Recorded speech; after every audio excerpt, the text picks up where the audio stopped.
across the UK, on DAB+, on YouTube, on your mobile, and on your side.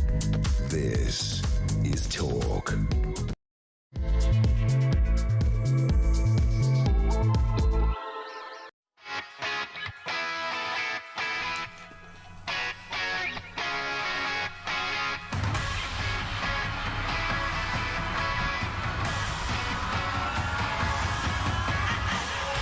.6:02, top of the morning, I'm Mark Dolan. This is Talk Breakfast. A big 4 hours to come. The Nigel Farage racism row rumbles on.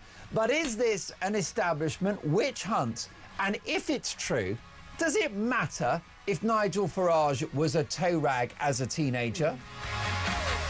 The ultra-woke Green Party leader Zach Polanski says the true bit out loud when he admits that immigrants are just there to wipe your backside in a care home. That's what he thinks, folks. Surely that is the kind of casual racism of which the left accuse everyone else. Welcome to the sneering middle-class elite, who are the subject of today's Dolan's Dispatch at 8 a.m. Whether it's net zero, lockdowns, the attack on our democracy, highest taxes since the war, the establishment are at war with the people. And it's time for us to fight back. That's Dolan's Dispatch at 8 o'clock. I'm not pulling my punches. Dean Spencer, producer of the show, it might get me cancelled today, Dolan's Dispatch. Good. Dean just said that's fine, a bit too enthusiastically, I thought. I don't care, because what I'm going to do, right, I'm here to talk up this country, and I'm here to speak up for you, because you don't have a voice. You've been ignored by the establishment, the media, political and bureaucratic elite for decades now. And it's our turn. It's time for a political, economic and cultural revolution. Let me tell you, folks, at 4 minutes past 6 in the morning, it's coming. Bring popcorn. Meanwhile, democracy in crisis as Reform UK take legal action following the decision to cancel mayoral elections. And as he lays stricken in bed, amputated and fighting for his life, why hasn't Meghan Markle called her old man?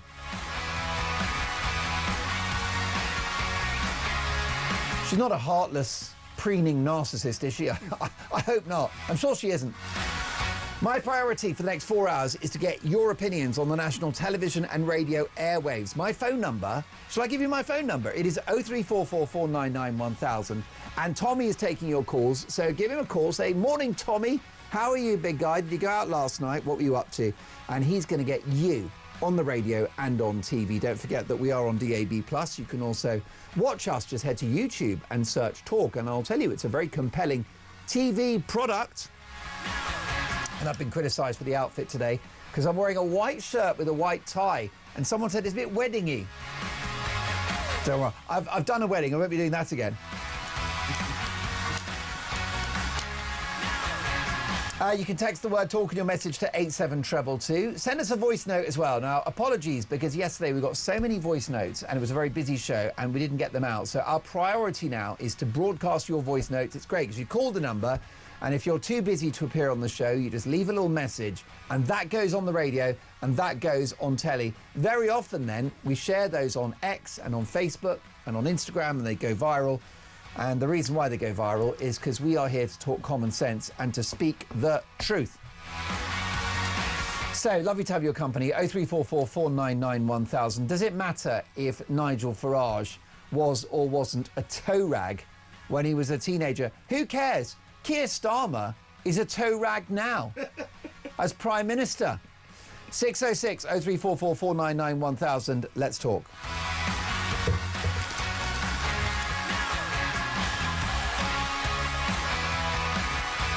And we'll have a look at tomorrow's front pages today. And we've got the Sunday Express, fury over terrorists who can't be booted out of the UK.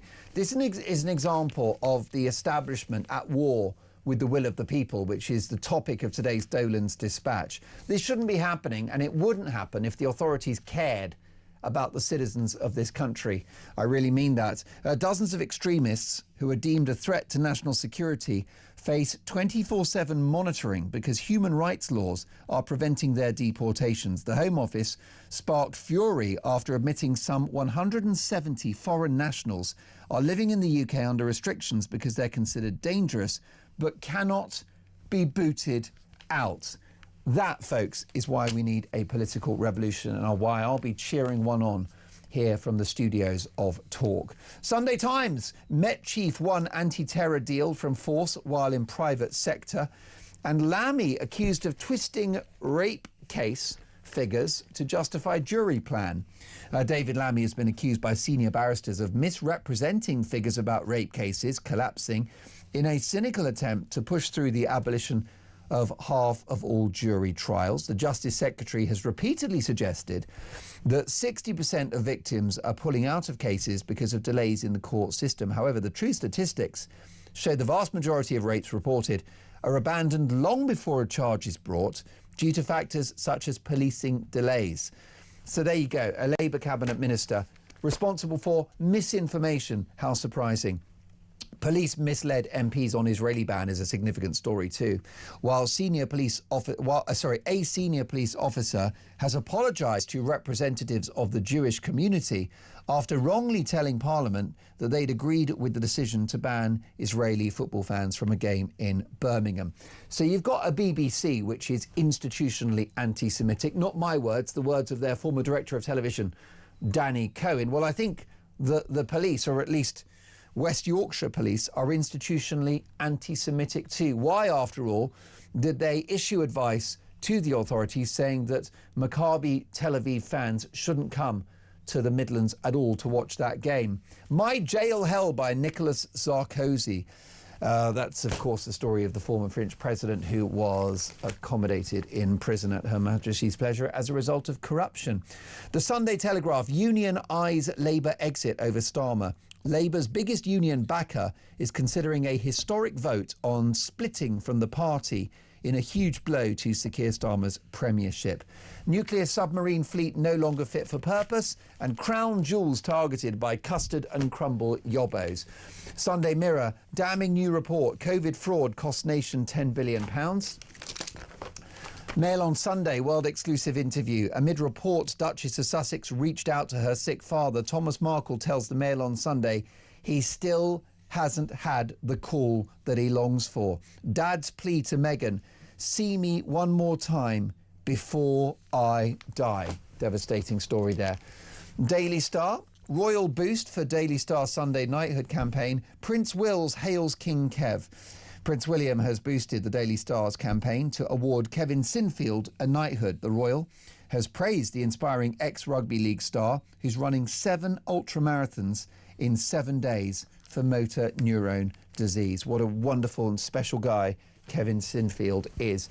And The Sun on Sunday, Jack Osborne exclusive. Even Ozzy wouldn't have eaten jungle grub. Axed I'm a Celebrity star Jack Osborne says Hellraiser dad Ozzy would have struggled with bush tucker trials despite once eating a bat. I'm not eating that, Sharon. I'm not eating those grubs. Why am I in Australia in the first place? OK, those are your front pages. Let's get some common sense now from a very good friend of mine, the world-class elite broadcaster and journalist, Will Kingston. Good morning, Will. Good morning, Mark. Well, world-class may be, but I must confess to a lack of professionalism from the outset.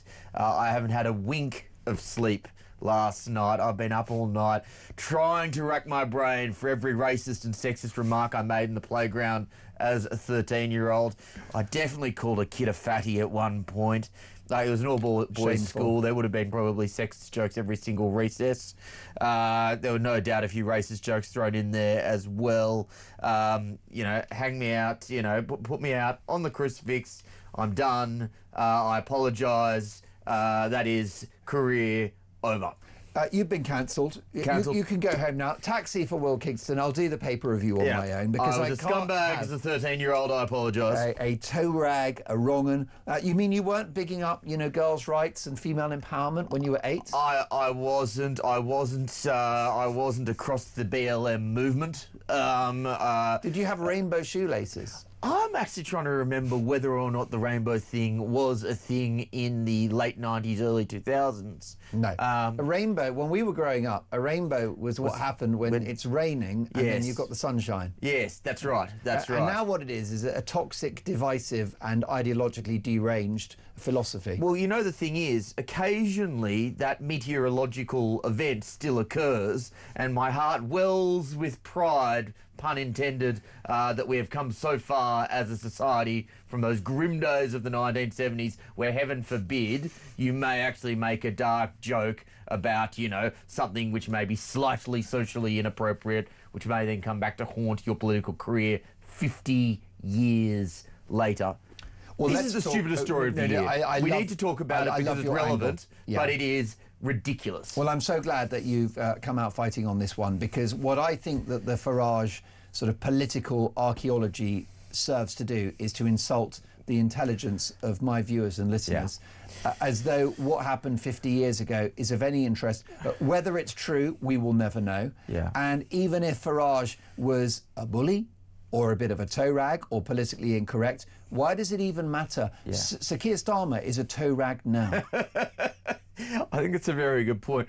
Can we frame this up? Because I think there's a couple of things which are important to note at the outset. Number one, this won't change a single vote. It will not change a single vote. Nigel Farage has been in the public eye for 30 years. He's been accused of being, you know, all sorts of nasty things for 30 years. Won't change a vote. So in many respects, this is a self-indulgent story for lefties to feel superior. But let's go through the range of options. I think there's three as to what may or may not have happened here. Let me get my, you know, my barrister hat on for a moment. Either he just didn't say... Can I just say that wig doesn't suit you? We're getting to the point, actually. I'm having a look. There's a screen, ladies and gentlemen, above me where you can actually see the top of my head. I think I'm just about okay, but the clock is ticking. You got it, either he didn't say these things. Now, again, that is possible. I know that the ringleader for these kids, now adults, who are coming out against Farage is a BAFTA-winning director. I was on... a woke lovey, basically. Yeah, a woke lovey, exactly. It was funny. I was on a show last night on a station that shall not be named, and they basically said, well, he was a BAFTA-winning director. Surely that means that's a credible accusation. That's probably the number one indicator that this is a politically motivated, lovey lefty. You know, so we can't rule out that this is... It's a bit like, you know, human rights lawyer says Nigel Farage was a racist as a kid, you know, stop the press. Yeah, exactly right. So number one, he may not have said it. Number two, he does say it, and it is the sort of dark gallows humour or dark humour which was, I imagine, you know, the stock in trade in 1970s playgrounds. It was the stock in trade in the playground in the 90s and early 2000s when I was at school. And the 70s was definitely less PC. We had politically incorrect sitcoms like Mind Your Language and It Ain't Half Hot Mum, in which actors literally blacked up. Yeah. So I thought that BBC, I think that response to the BBC from Farage was very powerful. So that's... By the way, and just on point two, because I'm loving your takedown. On point two, a further, you know, point of order on that, we will never know the tone. Yeah, this is the thing. It has been completely shorn of any context whatsoever. So again, you know, it is ludicrous. Number three, and I think this is where you want to get to today, is look. Let's take the worst case scenario. Let's say that Farage was 13 years old or 14 years old and he genuinely did believe all of these things that he's saying. Doesn't matter. The answer is, of course, it doesn't matter. When you're 13 or 14, you have not got a fully formed brain. Even when you're 18, 19, 20. Yeah. You know, let's not forget, as an adult politician, Diane Abbott was a huge vocal supporter of the IRA. Yeah. And the IRA was a terror group who killed innocent civilians. Yeah. Right? And she's been allowed, Will, to have that journey. Yeah. And to become rehabilitated. And she said things change and, you know, you're on a journey and you grow up. Yeah, isn't it interesting how there is this double standard on the left and the right, and that if you're a communist when you're 17 or 18, there's almost something romantic about it. Well, I was just fighting the good fight, comrades. Whereas, you know, if you were on the right when you were younger, well, you must have been a heartless little so-and-so. So, look, the bottom line is, this is another desperate attempt from an establishment that knows that Nigel Farage is well out ahead in the polls. Yeah.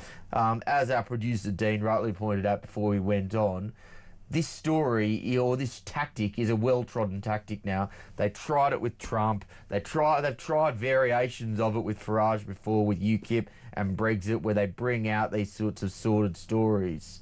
If anything, it doesn't change your vote, but it may even have the reverse effect of moving more people around Farage, because they recognise that it's a witch hunt and therefore they rally around the leader. Well, if it's coming from The Guardian and the BBC, then a lot of people will conclude that it's time to vote Reform UK. Yeah, exactly. If they're saying Nigel bad, then we're like, OK, well, these are the people that have gaslit and misled us for decades, so I'm going to go the other way. Well, this was the whole Trump thing, because basically when people feel that they are that the leader of a party that they support is being called a racist or a bigot, or, pick your slur, they infer that that is an attack on them. This is why the whole Hillary basket of deplorables thing hits so hard.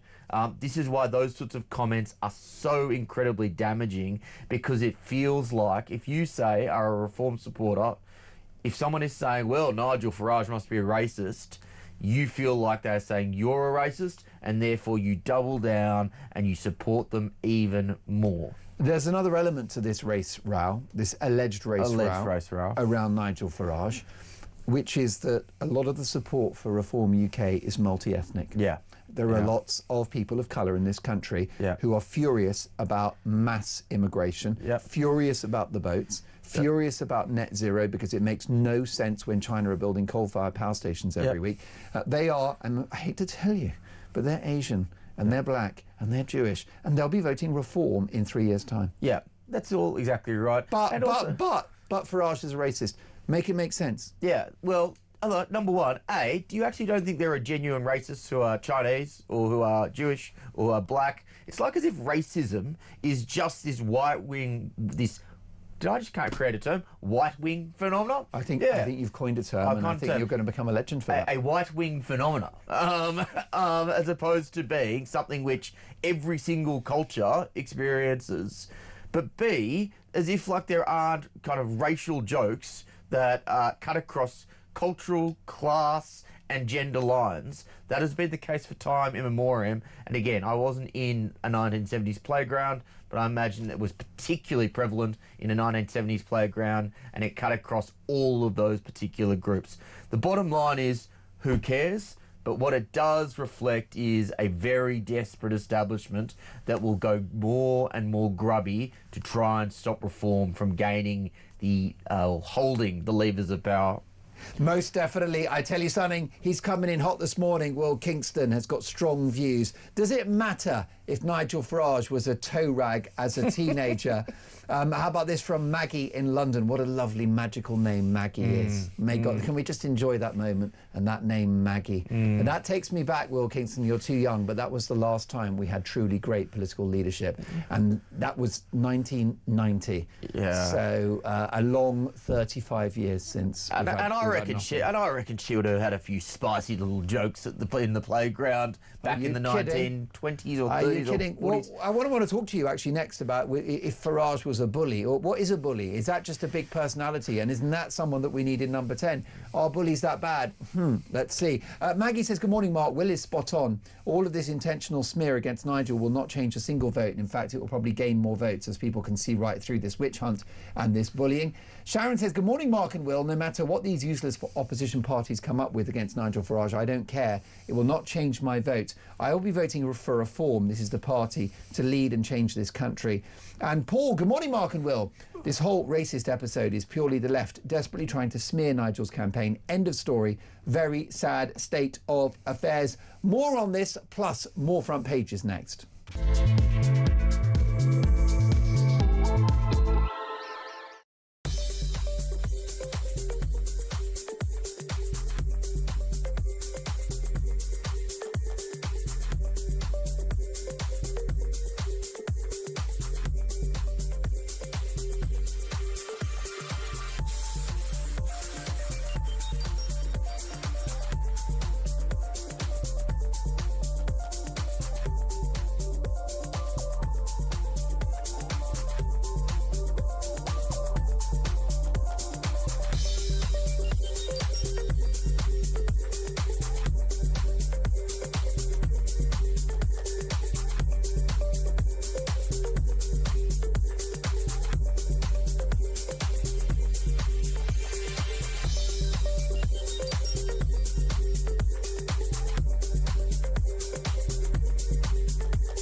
Hi.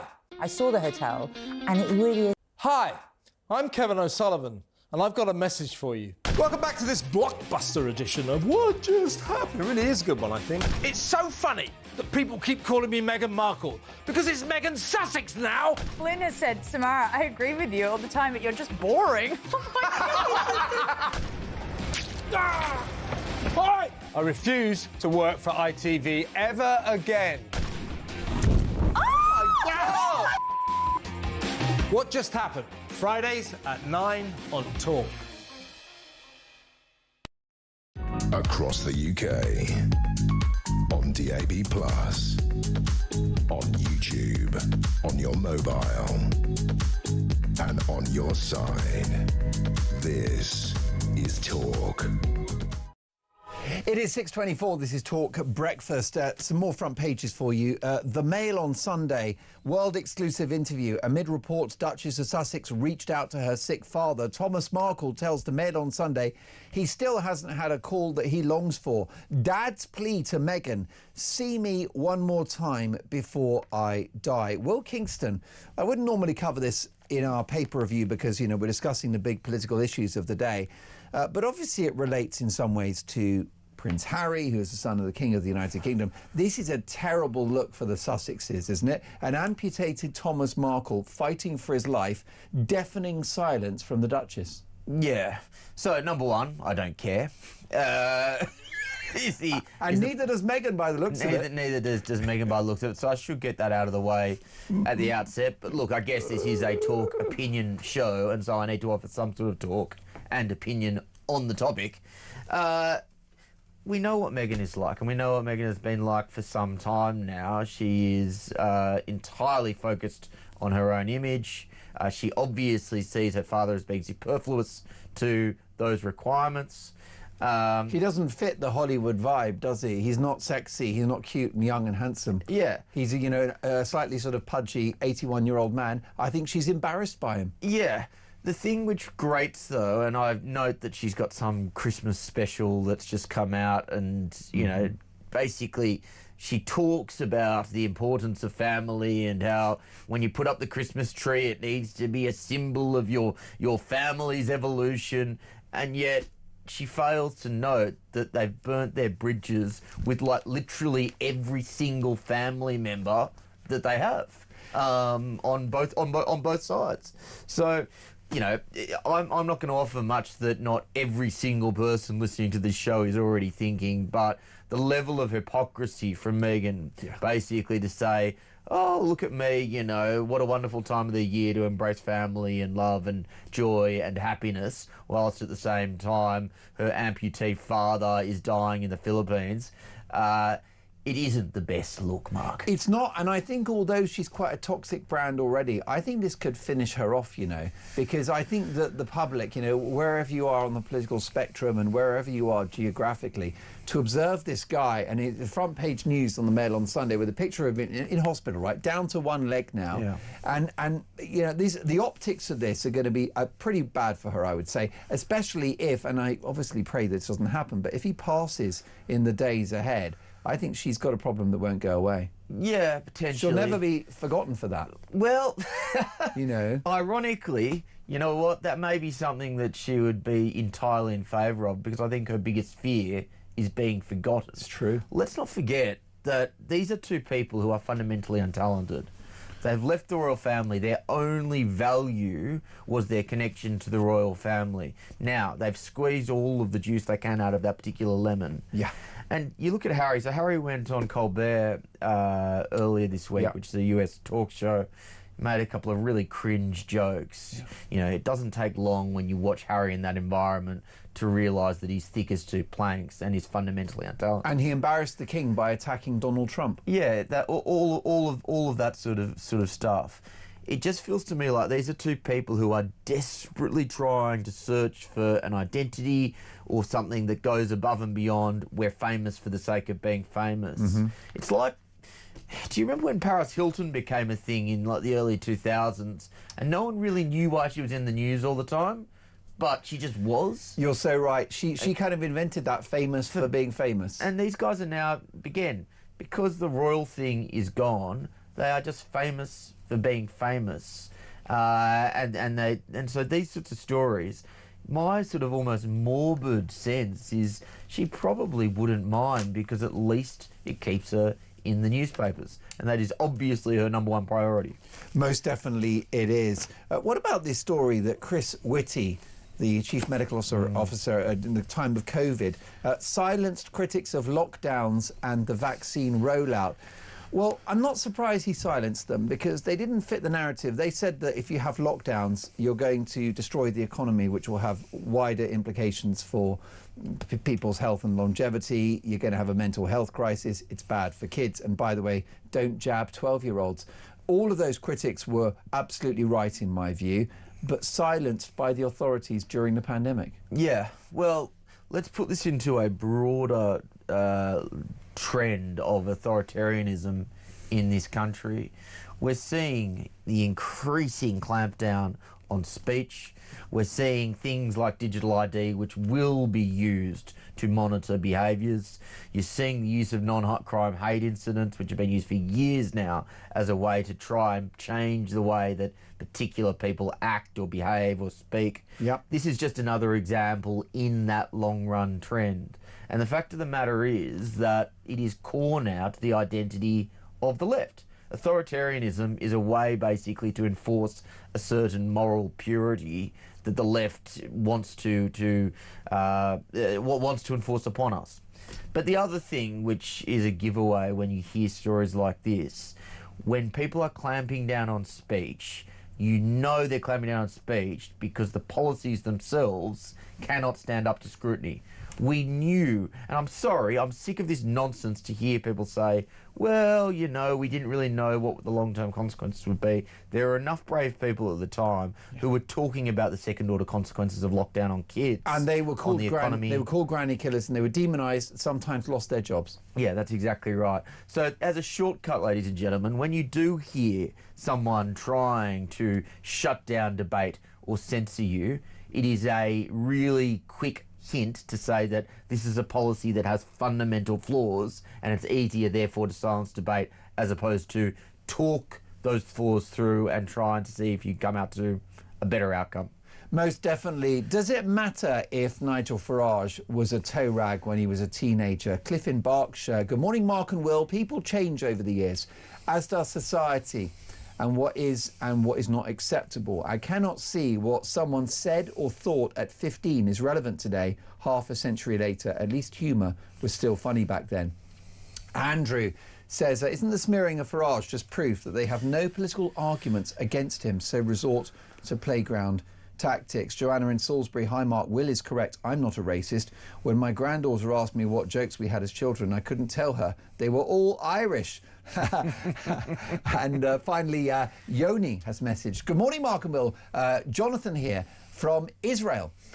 We all said things as kids that we would regret today. I judge Nigel by how he is today. I see someone who supports Israel and Jews and campaigns for what's right and just in the world. Yeah, that's the thing, which is, again, makes no logical sense.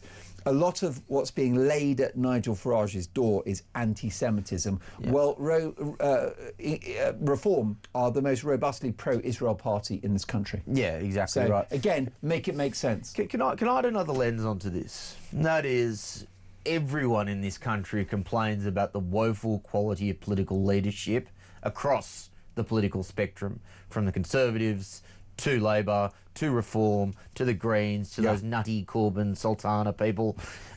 Everyone agrees that the days of Thatcher, the days of, even whether or not you agreed with him, someone like a Blair was undoubtedly a political talent. Yes, and a strong leader, yeah. Across the Western world, the days of a Reagan, in Australia, the days of a Hawke or a Howard. Legends. We have seen a decline in political leadership across the world over the last 20 years, and it is accelerated in the last 10. Do you know one of the main reasons why? Because we're talking about what potential prime ministers said when they were 13 years old in the school playground. If you're a guy who's got a choice of either going into investment banking or becoming a lawyer or saying, you know what, I'm going to dedicate my life to public service, why on earth would you put yourself through the rigmarole of potentially having comments you made as a 13-year-old being dredged up, your reputation being dragged through the mud, of course you wouldn't do it. So we've got to try as a society to say, you know what, either we do this sort of stupid nonsense where we basically dredge up comments from a million years ago, or alternatively, we just continue on with getting these rubbish leaders who go into politics, because that's what's going to happen. And it's going to keep continuing to happen. Amen to that. It is 6:33. Next up, after the break, nearly 350,000, that's right, 350,000 foreign-born families could get extra welfare handouts because of Rachel Reeves's budget. We've got the inside story.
Across the UK, on DAB+, on YouTube, on your mobile, and on your side.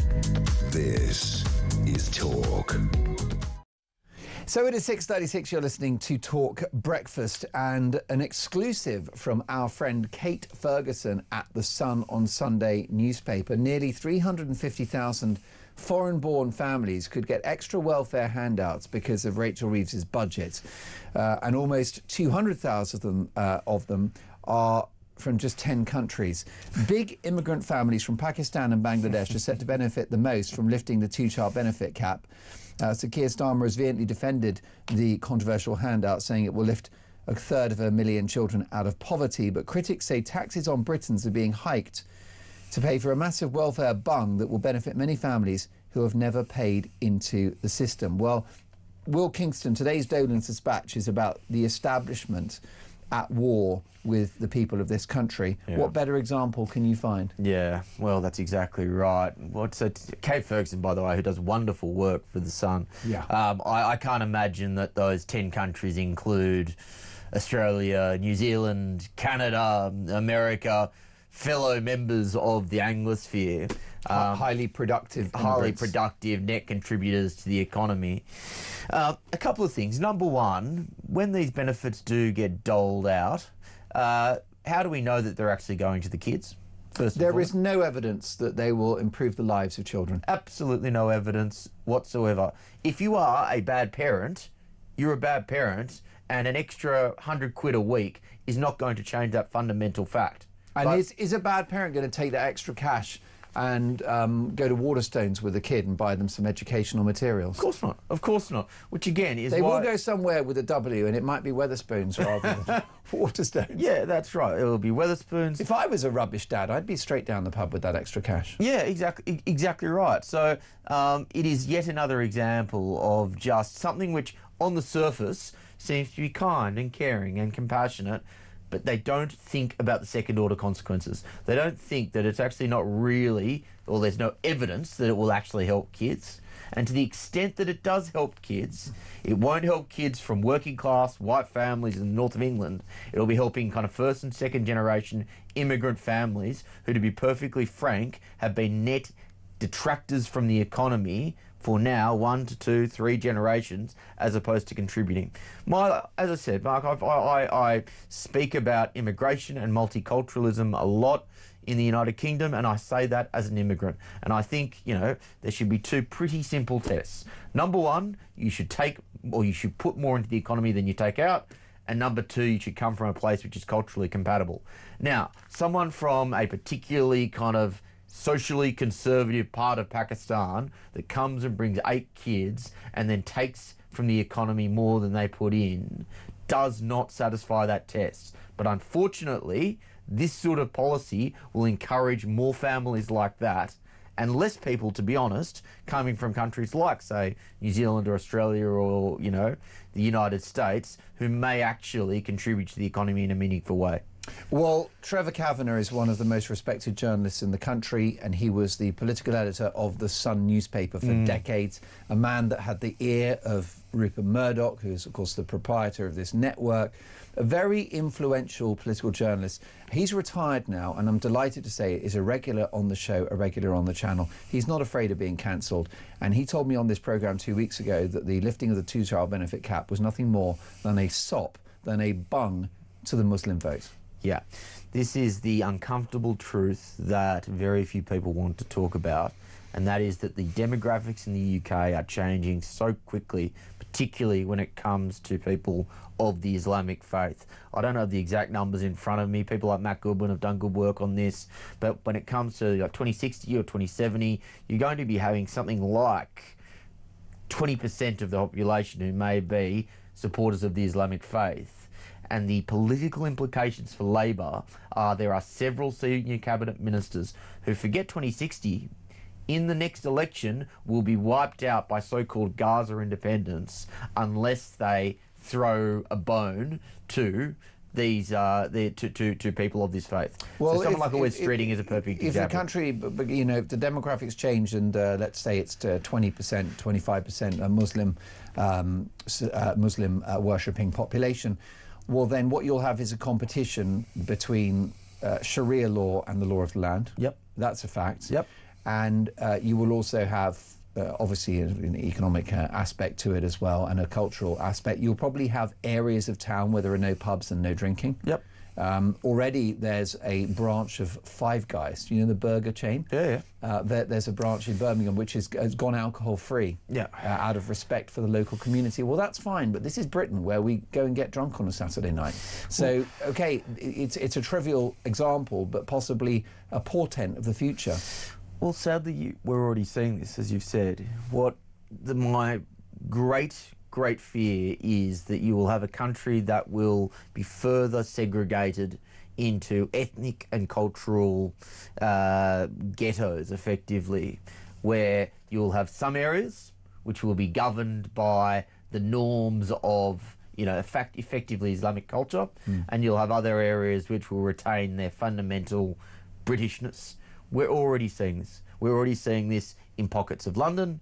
To your point, we're seeing this in places like Birmingham, which is a very good example. This trend will just continue and continue and continue. And 10 years ago, I never thought I would say this. I thought it would be a loony thing to say.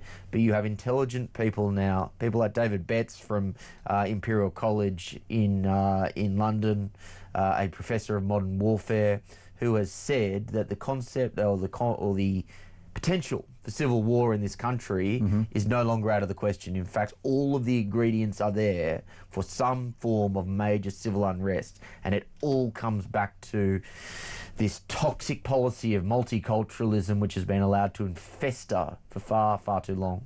Well, indeed, and you mentioned the possibility of a civil war at some point. Already there is a cultural war which has been played out every weekend with the so-called peace marches, in which people have walked down the street. And the thing is, this is not exclusively illegal immigration, and people, you've got now British-born, ethnic Brits with a British passport who are walking on these marches with a placard that says "Globalise the Intifada," which is basically means get rid of all Jews, and what it also means is bombs in shopping centres and on public transport. These are British people now, and this is the hot mess over which we preside. Yeah, and the interesting thing is that people who are proponents of the multicultural religion, and it has gone as far as a religion for so many people, don't seem to recognise that that is such a great argument for why integration is impossible in many instances. There are some people who think that if you just, get the bloke from Somalia who jumps off the rubber dinghy onto the beach, give him a pamphlet about women's rights, tell him about kind of the English football team, put a poster of Joe Root on his wall, suddenly he becomes English. It doesn't work that way. Now, in the post-war period, you had an influx of people coming from places like Greece, coming from Italy, coming from Spain, coming from more culturally compatible countries. In the 70s, huge influx of Australians came in from to the United Kingdom, and that can work. That can work because there are shared cultural strands that cut across European countries and countries from the Anglosphere. There aren't those shared cultural strands from particular parts of the world, particularly Africa and areas in the Middle East. Now, does that mean that, say, one Somali who makes an effort can't necessarily integrate? No, it doesn't mean that. But it means at scale, when you have these large groups of people that come as a result of mass migration from countries like Eritrea or Somalia or Sudan, or take your pick, they are more likely to maintain the particular norms of the country from which they've come from. Mark, it's a terrible and awful statistic. 99% of women between the ages of, I think, 15 and 40 in Somalia experience female genital mutilation. If you're trying to tell me that someone who has come from that culture, where that is a cultural norm, and then they go into the United Kingdom and they will probably move to a community where there is a large Somali community or group within that area, they are more likely to maintain those cultural practices. And as a result of that, you get a dilution of British culture, you get an increased risk of violence towards women and children, and unfortunately, you don't get the type of integration which so many people on the left seem to think is a given, just if you basically, put out the right campaign on the London tube stations. Most definitely, I agree with all of that, and actually what's happening in America is going to be very useful for all of us as a diagnostic, because you've got Minnesota, which is being flooded with people from Somalia at the moment, and I don't think that's going to play out very well at all. Looks like a powder keg to me, and I don't think the Americans will put up with it, because they've got a stronger sense of national identity than we do, especially under the leadership of one Donald Trump. Yeah, and I'm not sure, I may be asking too much of our production team, but Trump has made some incredibly strong and in his own way darkly funny comments on this in the last week, where he said, you know what, I don't want to see us become like the United Kingdom. It should break the heart of any patriotic Englishman or Englishwoman to hear him say that, but he's used the United Kingdom as the example of what happens when you choose voluntarily to dilute your own culture and basically allow in other cultures that have norms and values which quite simply are incompatible with the Western liberal democratic society that this country has built up, from before 1066. It is quite a double whammy, isn't it? Because you're destroying your culture and you're destroying your economy as well. Yeah. I mean, there is literally no upside. Yeah, that's exactly right. I mean, if it was about naked, tax dollars, we'll be like, all right, well, look, we've got a split society, but look at GDP, it's at 4%. But no, this is a complete cultural and economic race to the bottom. Yeah, that's exactly right. And this brings in your earlier tease of what Zach Polanski said on Question Time this week. There is this myth on the left where at least they will try and tell you, immigration for us is about being kind and compassionate and, you know, embracing a multicultural, diverse community. The mask slipped when Zach Polanski effectively said, you know what, we want to get in cheap foreign labour so we don't have to wipe the bums of senior citizens in the United Kingdom. There's this bourgeois, champagne socialist, leftist mentality that just says, you know what, immigrants from poor countries are there to do the jobs that we don't really want to do. Now, that is not I would say, you know, a particularly, like, you know, culturally successful thing to do. But B, it's not an economically successful strategy because you're still not going to make money out of those cheap, low-skilled migrants. Let's see how quickly people are willing to do those sorts of less sexy jobs when you actually reform the benefit system. I would suggest when you actually make it harder for people to sit on the couch and eat Cheetos and do nothing, and they have to do jobs which may be, again, less appealing, they're going to do them pretty quickly because the alternative is you sleep on the street. It's got to pay to work, otherwise you don't have a functioning economy or society. Brilliant stuff from Will Kingston, who's back in just a moment. Good morning, Mark, says Amanda. The disgusting, shameful witch hunt against Nigel Farage says more about the character of those accusers than that of the man whose mission is to save his country from annihilation. There was a COVID cover-up, and it was Chris Whitty who silenced lockdown critics. And a texter has said, good morning, Mark. By the second lockdown, I remember how desperate Boris was for schools to reopen. This was blocked by the teaching unions. I wonder if the endless inquiry will be honest about that. And Steph says, good morning, Mark. This country never asked for the immigration of third world nations to come here. It's a deliberate act of sabotage against the indigenous people of this country. Thank you, Steph. That is the topic of today's Dolan's Dispatch at 8 a.m. I recommend that you don't miss it. Mary in Canterbury, good morning, Mark. This extra child benefit should be given out in food vouchers. Yeah. They can have ID stamped on them to make it harder to sell them on. Also, help local businesses, and they have to be spent in greengrocers and butchers' shops. Yeah. Mary, what a great idea. And Starmer is a coward, says Kevin in Barnstable, because he won't confront the issues that really concern people. Listening to Will, I and countless others have been as clever as David Betts for 20 years, but nobody who should have cared has cared. I hate Starmer. He's a gullible fool not fit for office. That's Kevin in Barnstable. More on this next. It's Talk Breakfast, 6:50.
You can't try and snipe at the Conservatives for things that weren't our fault. Oh, I mean, I This haven't is got not one time. Don't tell your big mate Donald Trump to tell his big mate Vladimir Putin to stop killing people. Then we can solve that problem like that. Won't be surprised to know I disagree. Why? Why do you disagree, though? Why do you want our young people left on the scrap heap? The court's time being wasted, laying down a ruling on what is a woman. You and I have been speaking for far too many years about And this. actually, you know, I'm very grateful to you too, because you have always covered this topic.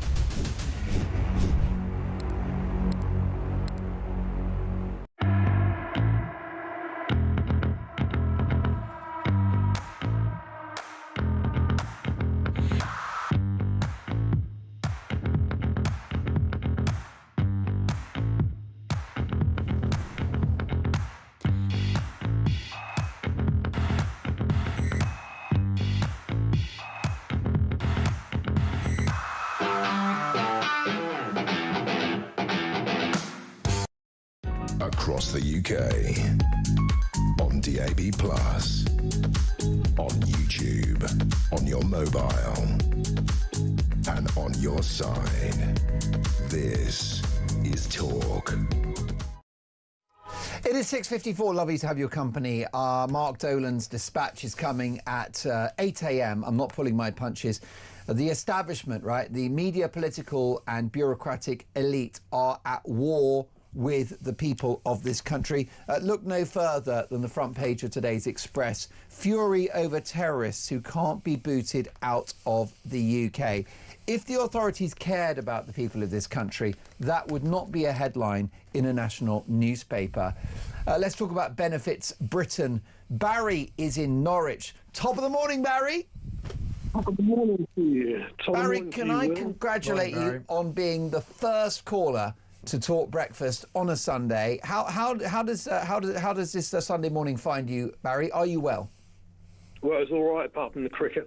Yeah, is that? I mean, I don't know too much about sport, but are the Ashes gone now? Well, they might as well be. We haven't been playing very well, to be frank. I won't rub it in, Barry, don't worry. Old Will Kingston, Barry is smiling like a Cheshire cat. Yeah, fair play to him. Anyway, well, don't say it too loudly because I will be deported. So, well, I'm in a good mood because Arsenal stuttered yesterday, and I'm a Spurs fan. But Barry, let's not get into that. What has provoked you to call us and speak to the nation today? I think the only people allowed in this country to claim benefits should be British citizens or people that are here legally and fall on their backside. I think we should be more like America, where you get benefits for 6 months, and if you haven't found a job by 6 months, you don't get anything. The problem being is you've got these foreigners coming over here who are coming over on boats, and they're getting universal credit straight away, a hotel, food, iPhones, laptops, whatever else they're getting. Yeah. Correct. And we've got evidence, Barry. We've got evidence that people have entered the country illegally get prioritised by GP surgeries as well, ahead of locals. Yeah. I mean, and we need a leader in this country, and we haven't had one since Margaret Thatcher. I keep saying to people, she was the last leader we had. The rest of them have just been complete and utter idiots. I mean, this all started off with Blair in 2004, didn't it? Yeah, it did. He opened the border to the east because he wanted to rub diversity in the faces of the Tories. The problem is, right, we are a very small island, and we are going to come to a time where things are just going to not work out. And if the government wanted to do something about this, they could put the Navy in the Channel, call a state of emergency, and tell the Navy to stop all boats coming in. But they are just coming in, and it's a choice. I said to someone the other day who was a bit of a left winger, right, and he was saying, "Oh, you're a racist, you can't say this." And I said, "It's not racist. I'm concerned about my borders. This country's borders, not racist." I said, "If 6 young blokes knocked on your front door in the middle of the night and you didn't know who they were, you wouldn't say, 'Oh, just come in, make yourself at home, make a cup of coffee.' You wouldn't let them in, would you?" No. I said, "So why are we letting them into this country? This country is our house." Yeah. It's a brilliant point. And Will, stay with us, Barry. I had an excellent guest on yesterday, Mike Neville, who's a retired chief superintendent and detective. And he said that you've got these left-wing areas like East Sussex, right, which is crazy woke, right? They're all Lib Dem, Green and Labour. Yeah. There is not a Tory in sight. And yet they are now protesting, Barry and Will, because there's going to be an army barracks, an army training centre. 600 undocumented men are moving to Crowborough in East Sussex, right near Brighton, and they're all protesting. So overnight, those left-wingers have become Reform UK supporters. Yeah, it's interesting, isn't it? Because so much of this comes down to class. You know, there aren't too many migrant hotels in Islington or Notting Hill or parts of the Tory shires that you mentioned as well.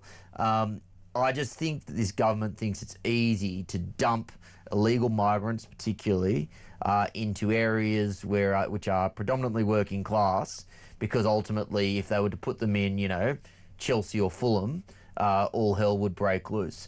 There's such a huge class element to this whole illegal migrant response.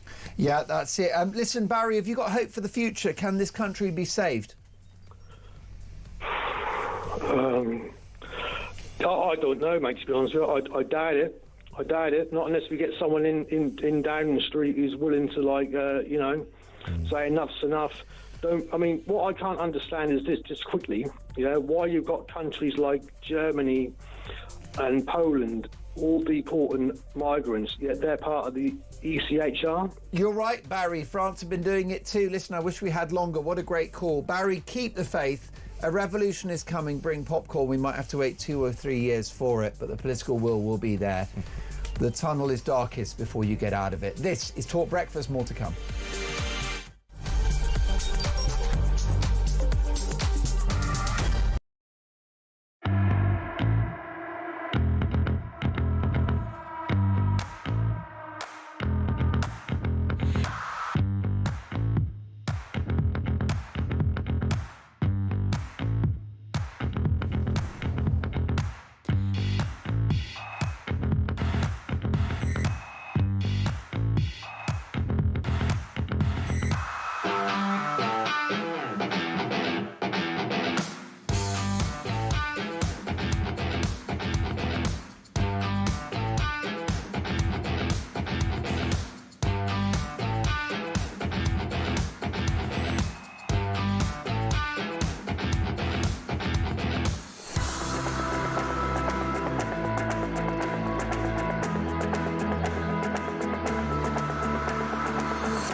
Across the UK, on DAB+, on YouTube, on your mobile, and on your side.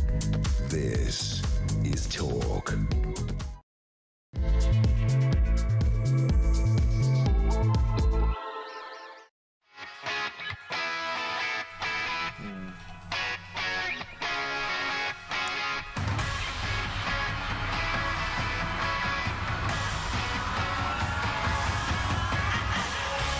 It is 7:03. This is Talk Breakfast. Mark Dolan with you for a very big 3 hours. The Nigel Farage racism row rumbles on. But is this an establishment witch hunt? And if it's true, does it matter if Nigel Farage was a toe rag as a teenager? The ultra-woke Green Party leader, Zach Polanski, says the true bit out loud when he admits that immigrants are just there to wipe your backside in a care home. Surely that's the kind of casual racism of which the left accuse everyone else. Welcome to the sneering middle-class elite, who are the subject of today's Dolan's Dispatch. Meanwhile, democracy in crisis as Reform UK take legal action following the decision to cancel mayoral elections. And what about this headline in the Sunday Express? Davis, when you get a chance, flash this up if you can, the front page of the Sunday Express. Fury over terrorists who can't be booted out of the UK. Dozens of extremists who are deemed a threat to national security face expensive 24/7 monitoring because human rights laws are preventing their deportations. 170 foreign nationals who wish harm on this country, who wish harm on the population. We can't boot them out. If that doesn't tell you that the establishment are at war with the people of this country, nothing will. Now, my priority for the next 3 hours is to get your opinions on the national television and radio airwaves. That's what I exist to do. That is my DNA. That is the DNA of this network. So give me a call. Tommy's on the phones today. And the number is 0344 499 1000. In fact, I think you might get the lovely voice of Sophia. I think that we've had an upgrade. We got rid of Tommy. He didn't have the right attitude. We're quite ruthless here on Talk Breakfast, and if someone's not delivering, forget about Angela Rayner's worker rights package, right? What is it? Workers' rights from day one. Tommy's gone. He's going to Mackie D's. The drive-through, not a bad gig. You get a free lunch. OK, I better get on with this. Folks, give me a call. 0344 499 1000. Does it matter if Nigel Farage was a toe rag when he was 15 years of age? You can text the word talk in your message to 87222. You can also send us a voice note as well. And as the saying goes, let's talk. And we'll kick off with your voice, actually, folks, because let's have a listen to a voice note from Pete the Mole. Take it away, Pete. Good morning, Mark. You know, before this mass uncontrolled immigration, we had what could be classed as the perfect cake mixture in this country of people who are British and people who come from all over the place. But now, all these illegal immigrants coming in, they have no regard to our law, no regard to our ways of life. They are making it bad for all those immigrants that came here years ago, made their life follow the British way, made their life in business. These are now giving these people a bad name, and you know they're getting their fingers pointed at them as well, which isn't fair. But this has to stop, and the only way this is going to stop is if reform gets voted in, because this current mob, they're certainly not going to do a damn thing about it, are they? All he wants to do is his nose wants to grow a little bit more, that Keir Starmer, and tell a few more lies and think it's all going to go away and he's the hero. Well, he's not. Goodbye, Labour.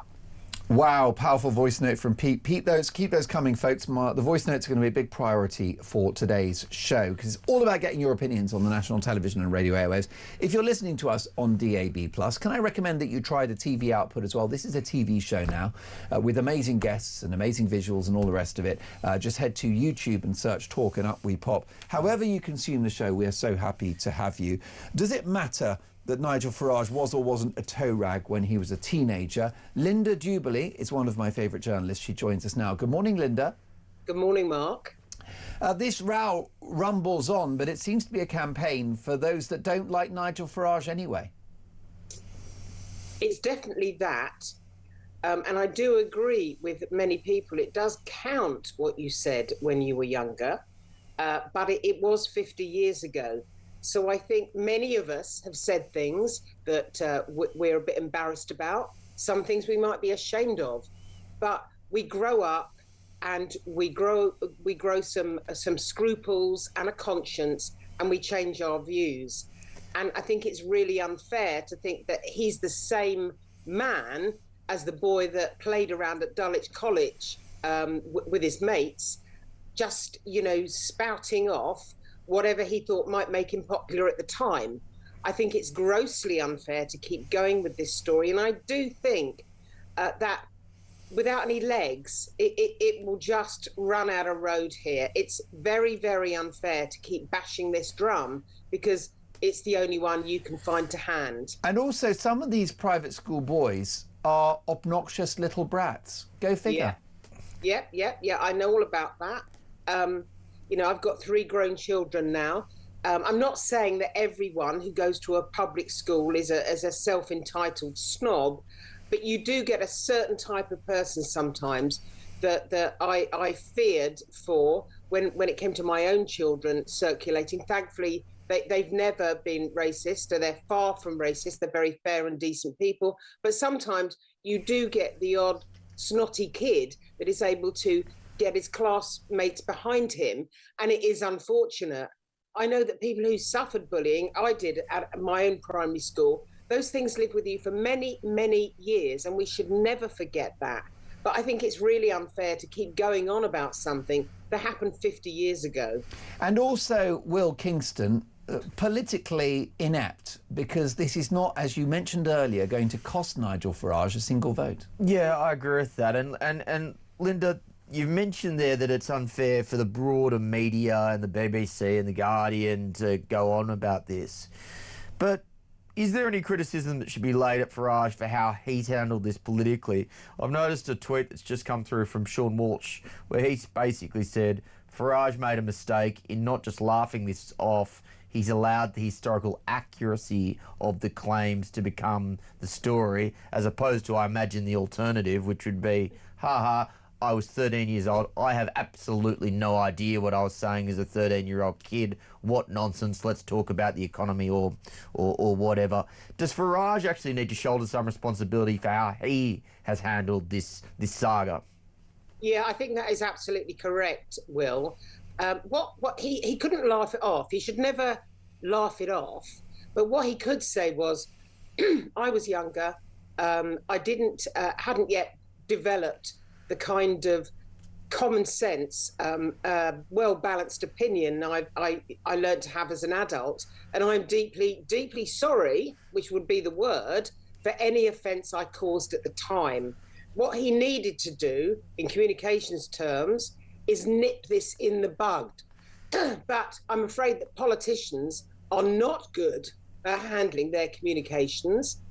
We've only got to look at Zach Balansky and his recent remarks to see that even someone who is widely seen, I'm not quite sure why, as a good communicator, comes up with phrases which are obnoxious on every single level.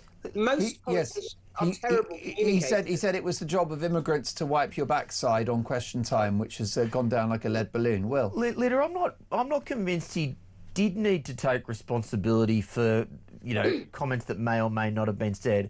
As a thought experiment, I was literally trying to think if I could remember a single thing I said in the playground as a 13-year-old. I'm now 35. What's Farage? He's late 60s 61, now? I think. 60, 61? Yeah, something like that. So add on another 20 to 30 years. Surely it's an acceptable response to say, I have no idea what I said when I was a 13-year-old kid in the playground. I think you're exactly right, and I did the same thing. I had the same sort of thought experiment, and for example, I can remember being pro-abortion, anti-abortion, pro-abortion, whilst I was a teenager, and I'm a Catholic, so if I can swing my mind around on such an important core subject, I think anyone can. I think it's okay to take responsibility. I can remember many, many things I said when I was in late primary school and early secondary school. So I don't think it's a memory problem here. Maybe I've just got a good memory because I was educated by nuns. But but I do think that it's not a question of responsibility. It's a question of being clear that you said something you now feel sorry for, say sorry, close it down. Well, I think you're right about that, Linda, and I'm surprised that the normally very phlegmatic and charismatic Nigel Farage has allowed this story to have such longevity. And I think it's partly not just the fact that he hasn't sort of addressed it sort of head on and just said, look, who knows, maybe I was a bit of a toe rag at school. If I was, I apologise. I mean, there you go. That's it in a sentence, right? Done. And then the other concern is that he didn't get that messaging out. And the other issue, Linda, is the tone of his response, which was impatient and testy. Yeah, I've noticed that tone creeping in, and it's unfortunate because Nigel Farage is a very good communicator, mostly because he understands exactly who he is, and that is the key to everything.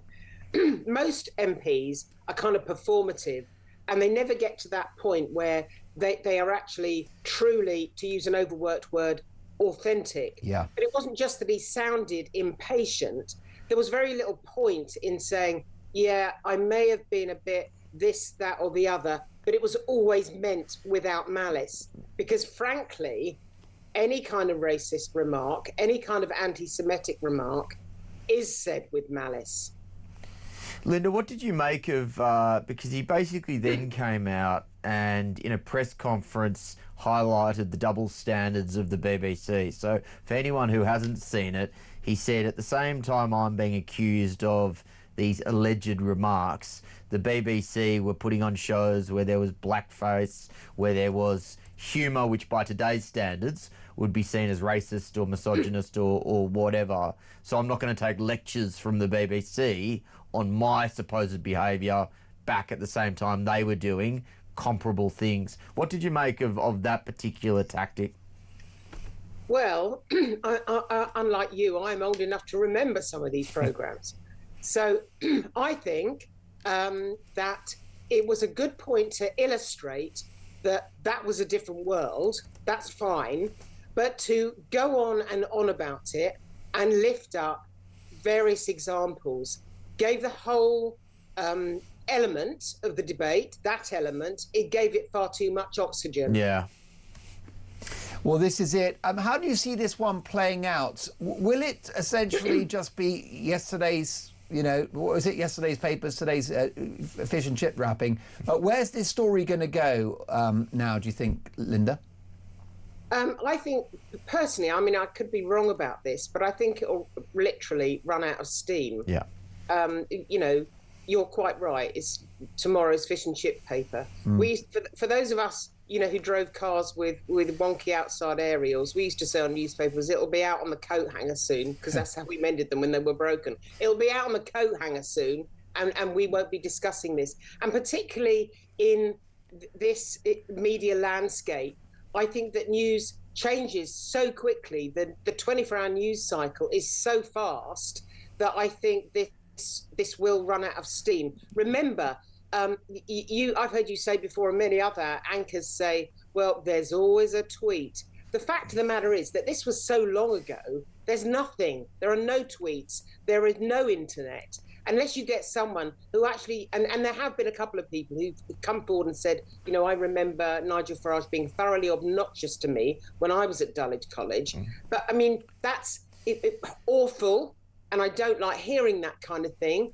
But really, it'll run out of steam. But Linda, isn't that the point? The fact that there was no Twitter equivalent in the 1970s means that it's very easy to come up with hearsay, to come up with alleged comments. If I was Reform's HQ, I would be expecting a story like this once a month for the next 3 years. Like, this surely will be a repeating pattern, and they've got to get better at actually dealing with it in a more efficient way, because it may not be this precise story, but something like this is just so easy to concoct that I imagine this will just be a recurring thing that goes on and on and on until 2029. You're right, Will, exactly right. But like a lot of things that are repetitious, I think it will lose its potency over time. Maybe once a month, it'll just run out of steam. And that's why his comms team, Nigel Farage's comms team, should have contained it and should make a short, compassionate, but pointed response each time, the same response, and then push it to one side. I think so. I think, Linda, you know, you're the communications expert, but own it or deny it. Own it or deny it. There's no middle ground, and that's surprisingly, for a man of his political expertise, the route that Nigel's taken, which is why we're still talking about it days forward. But briefly, Linda, before we get to the break, and we're going to keep you into the second part, I'm delighted to say, I think Farage will be fine on this one. I think it's priced in that he's not the Archbishop of Canterbury.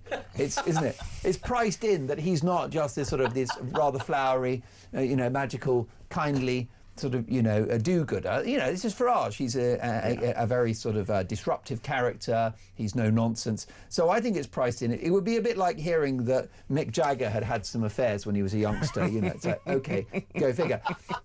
But my question to you is, I think where his critics have messed up is the timing, because I think that this could only have been damaging if it was perhaps on the eve of a general election or days before a general election where they bring this rabbit out of the hat. The election's years away and it will be forgotten. Yeah, it's like, I think I may have said this to you before. There was this expression when Sir Keir Starmer was heading towards the election that all he has to do now is carry the Ming vase across the tiled hallway and not drop it. But actually, he didn't before the election. He has since dropped it. But it's 4 years, is a lot, 3.5 even, is a long time frame. And I think that's what I'm saying. The potency of this kind of remark delivered at a different time would have a far more damaging effect. But I think you're right. Nigel Farage has priced it in. But what he's done is he's been real. He has been himself. So if anything happens, he's not fluctuating away from who he said he was. The trouble with a lot of politicians is you lift the lid and it's miles away from their public persona. That's the problem for them, not for him. OK, well, listen, more on this to come. Next up in the Sunday Express, fury over terrorists who can't be booted out of the UK. 170 foreign nationals are living in the UK under restrictions because of human rights laws. It is 7:20. This is Talk Breakfast.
there. The Supreme Court has said it. There are more and more, and this is what irritates me, more and more women and girls being sexually assaulted on our streets. I'm sorry, I am not racist, but the illegal migrants are coming in here. I have no problem with legal migration at all. You want to come here, live by our laws and contribute and mingle with us, fine, bring it on.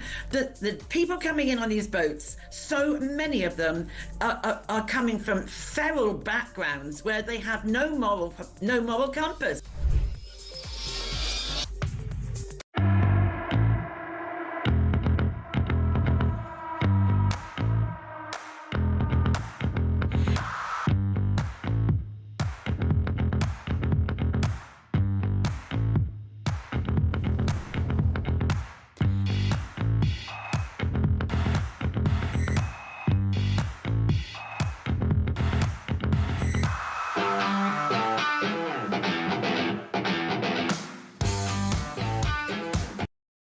Across the UK, on DAB+, on YouTube, on your mobile, and on your side.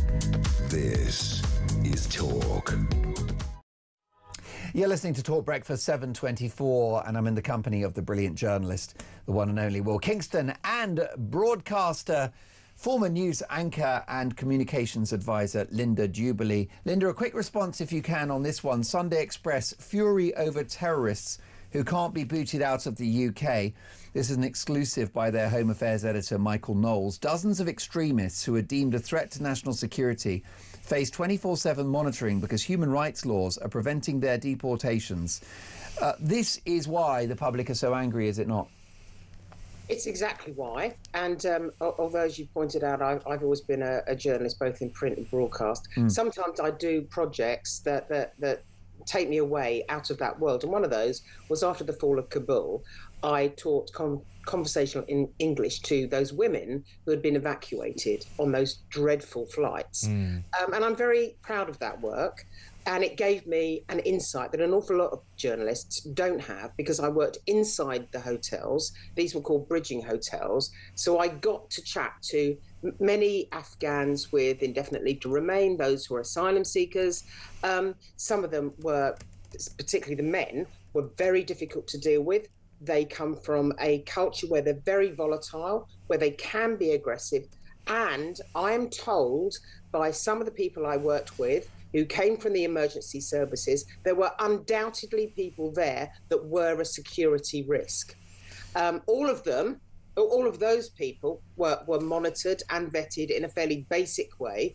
But you have to expect that when huge numbers of people come in from societies who are often far more violent than our own, you are going to get people who should not be here, frankly.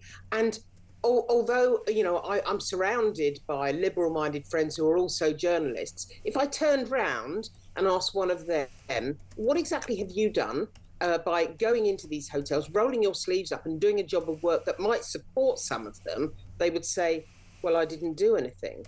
So I think there's absolutely no point in not discussing this issue as though, you know, it's not there and it's not happening, because it is happening, and I've been told that from inside the tent.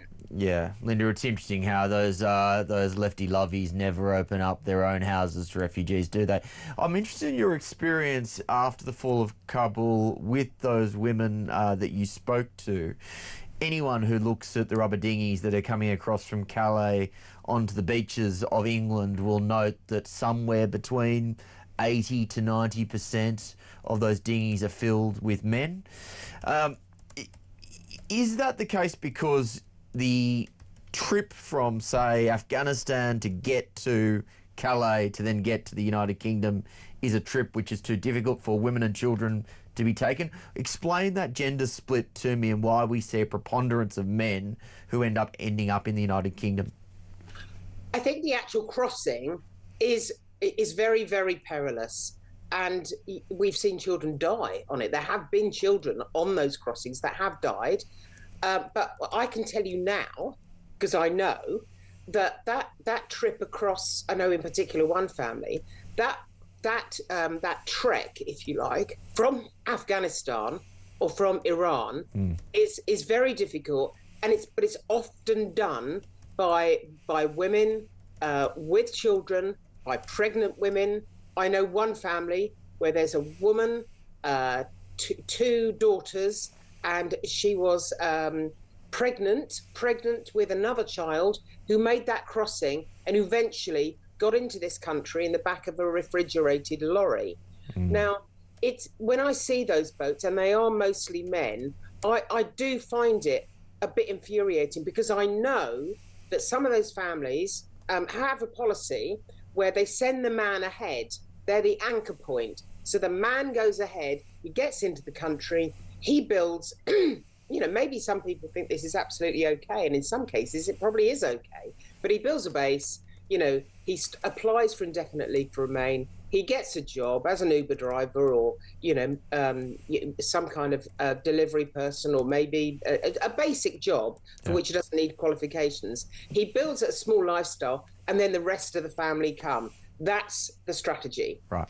That's a deep worry, isn't it? Well, listen, thank you for that insight, Linda. Let me ask you now about another important story, and it's being featured in today's Telegraph newspaper, and it's Chris Whitty, who appears to have silenced critics of lockdowns and the vaccine rollout during the pandemic. Those people have been proved right, haven't they? Not necessarily. I mean, I spent 5 years as a foreign correspondent in Hong Kong, which is a flu epicenter. So we took some of these things very, very seriously and actually stopped a pandemic many years ago. It was bird flu. Infected chickens came over the border from China. They were eaten at Chinese New Year, and bird flu existed in those people. Now, it didn't become airborne. What the Chinese authorities did is they killed 1 million chickens and buried them in lime pits. Now, they are prepared to take very, very severe measures to deal with things like this. And I can see your point, but I kind of don't blame Chris Whitty for this. My personal view is, and I've spoken to medics, epidemiologists, doctors, the first lockdown is essential because you have to be able to estimate what your medical resources are. Can you withstand the first wave? Do you have the right equipment? Do you have the right doctors, the right nurses, the right locations, etc.?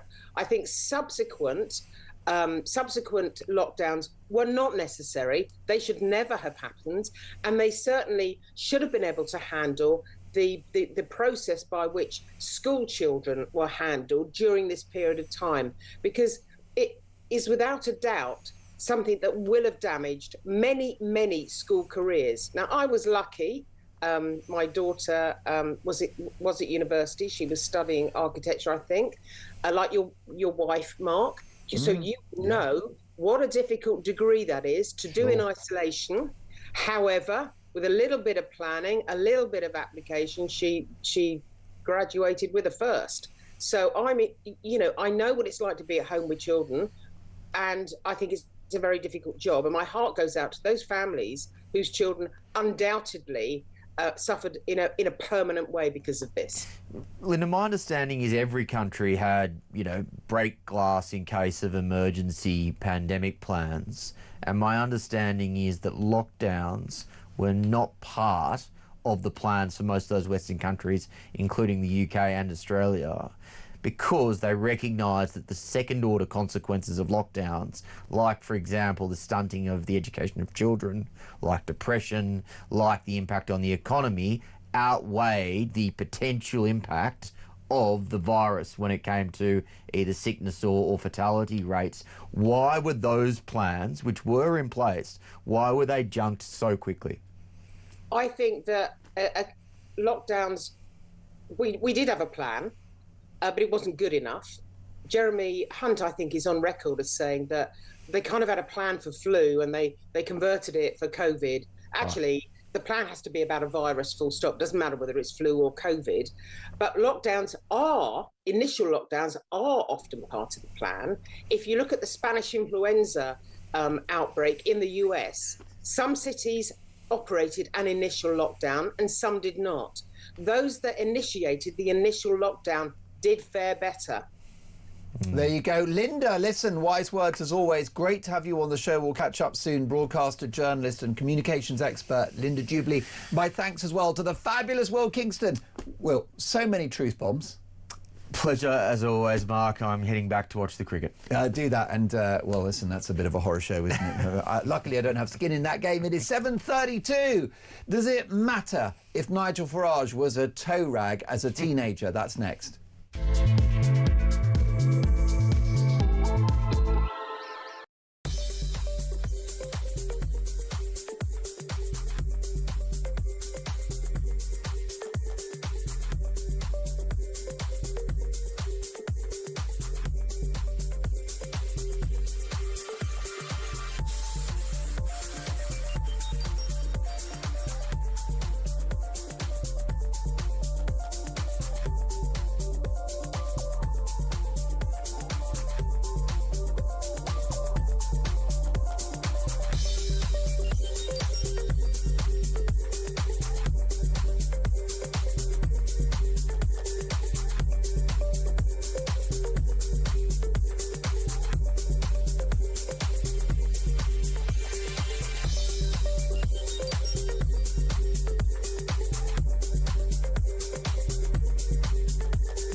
Across the UK, on DAB+, on YouTube, on your mobile, and on your side.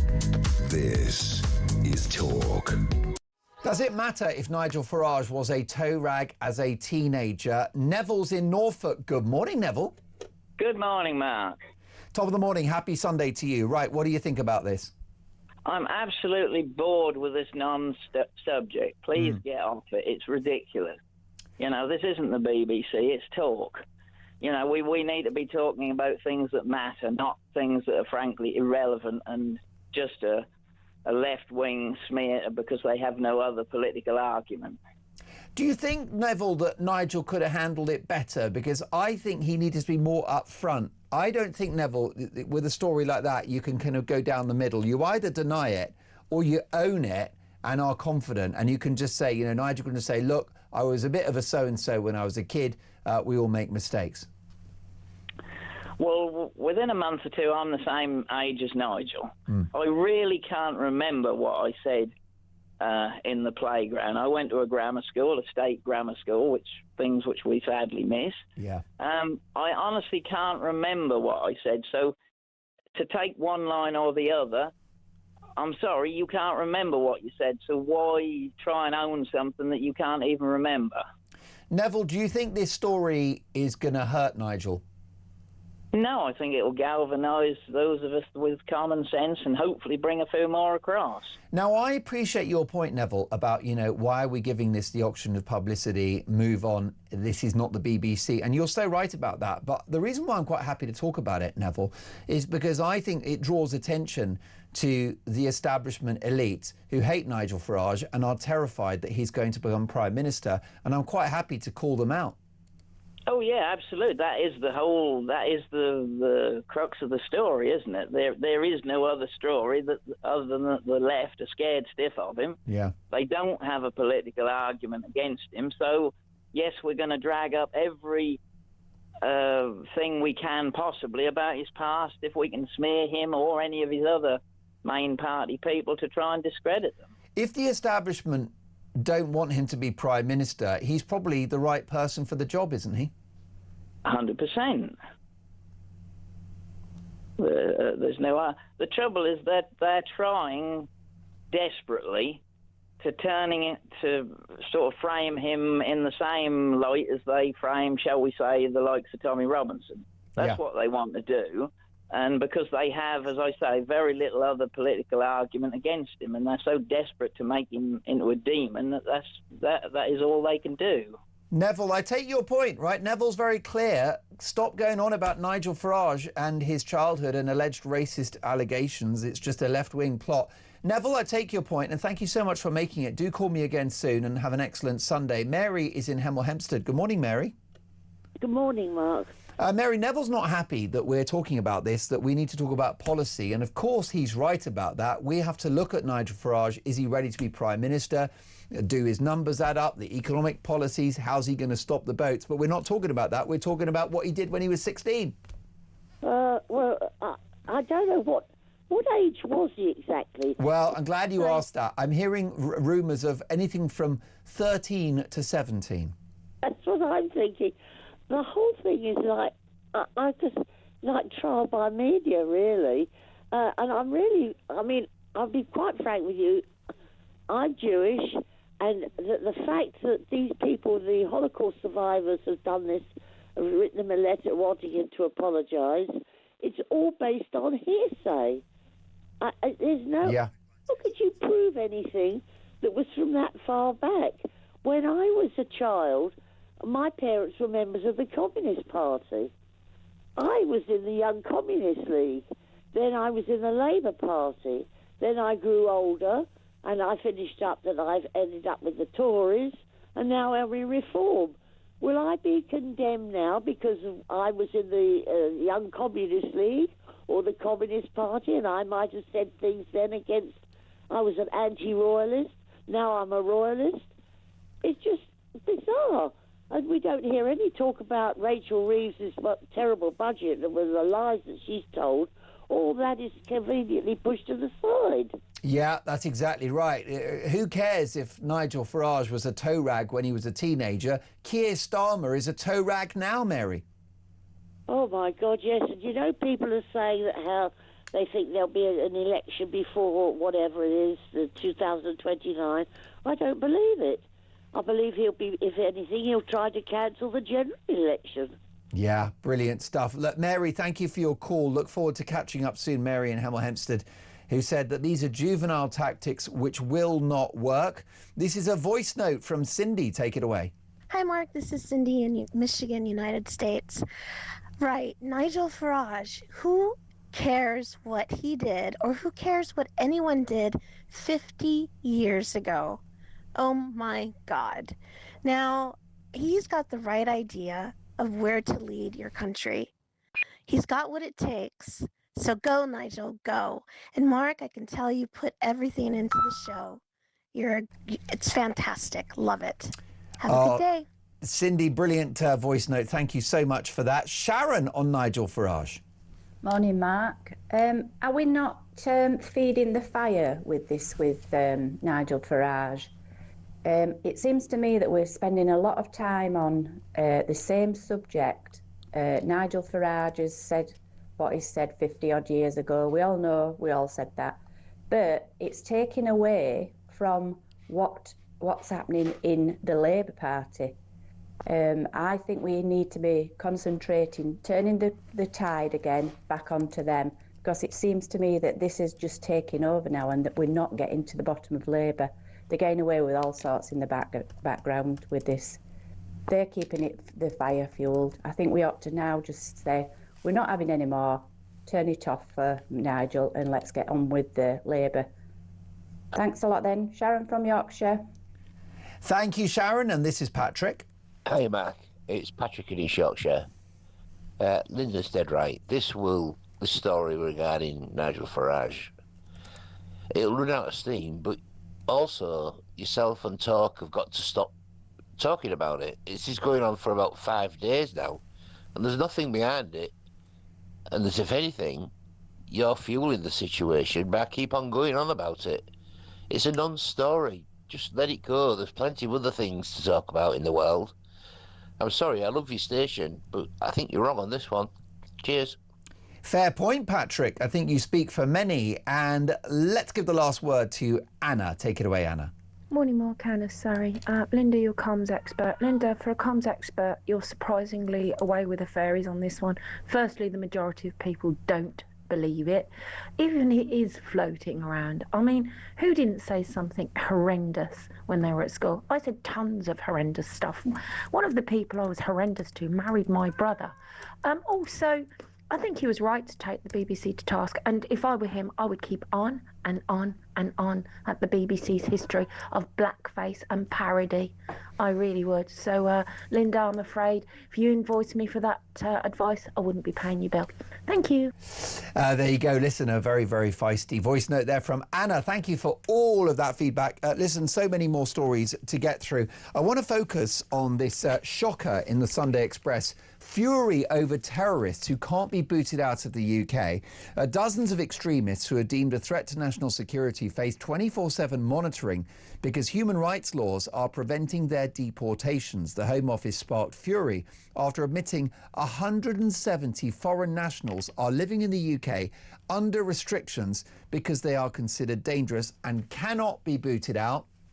This is an example of the establishment at war with the British people. If they cared about us, then they would ditch those human rights laws and they would put our safety first. They don't care, and that is the topic of today's Dolan's Dispatch in 15 minutes' time. I'm not pulling my punches. It's not about Nigel Farage. It's not about what he said when he was 15. It's about your livelihood, the economy, your way of life, the safety of your kids, the future for this place, our society, our community, our culture. That is today's Dolan's Dispatch. Next up, Thomas Markle is dying in hospital. He's down to one leg, and still Meghan Markle hasn't called. We've got the inside story.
Watching, right? It is the law. It is the law for you to say you cannot be in my changing room, you cannot be in my toilet, you cannot be in my sport. So find that backbone for our daughters, our sisters, our mums, and men out there watching. Support us, because we need to have our rights back. We need to have our voice back, because at the moment it is being squashed all around the world, and not just in Afghanistan, where I support those incredible women who are literally being treated worse than dogs.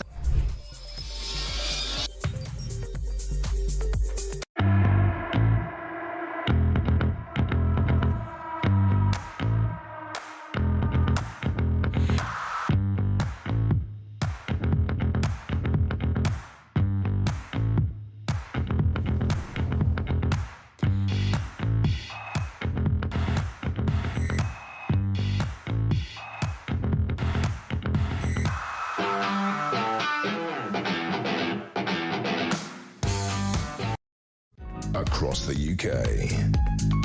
On DAB+, on YouTube, on your mobile, and on your side. This is Talk. You are listening to Talk Breakfast, a very, very busy couple of hours to come. In Dolan's dispatch, the media, political and corporate establishment are at war with the British people. I'll be outlining my case for what we need in this country, which is a political, cultural and economic revolution. And the good news is it is coming. And one of the reasons why it's coming is because of stories like this in the Sunday Express. Fury over terrorists who can't be booted out of the UK. 170 people who are going to be monitored 24/7 at enormous cost to you and I because they cannot be thrown out of the country. They are people who are wishing harm on the citizens of this country. They're criminals. They are, some of them have terror links, and we can't get rid of them because of the human rights infrastructure of this country. Something's got to change, and it's got to change fast. The Sunday Times now, Met Chief won anti-terror deal from force while in the private sector. And David Lammy accused of twisting rape case figures to justify jury plan. This is a Labour government that are dismantling every aspect of our country. They're cancelling elections. They're handing over sovereign territory like the Chagos Islands. They're scrapping jury trials. This is quite relentless, isn't it? They're trying to get us back into the EU. It's quite clear now that Starmer's crumbling legacy will involve some kind of rapprochement with Brussels, which will be bad news for any future administration. What a hot mess this country has become. Also, an interesting story in the Telegraph, the Sunday Telegraph. Chris Whitty silenced critics of lockdowns and vaccine mandates. It's funny, isn't it? Because COVID feels like a long time ago.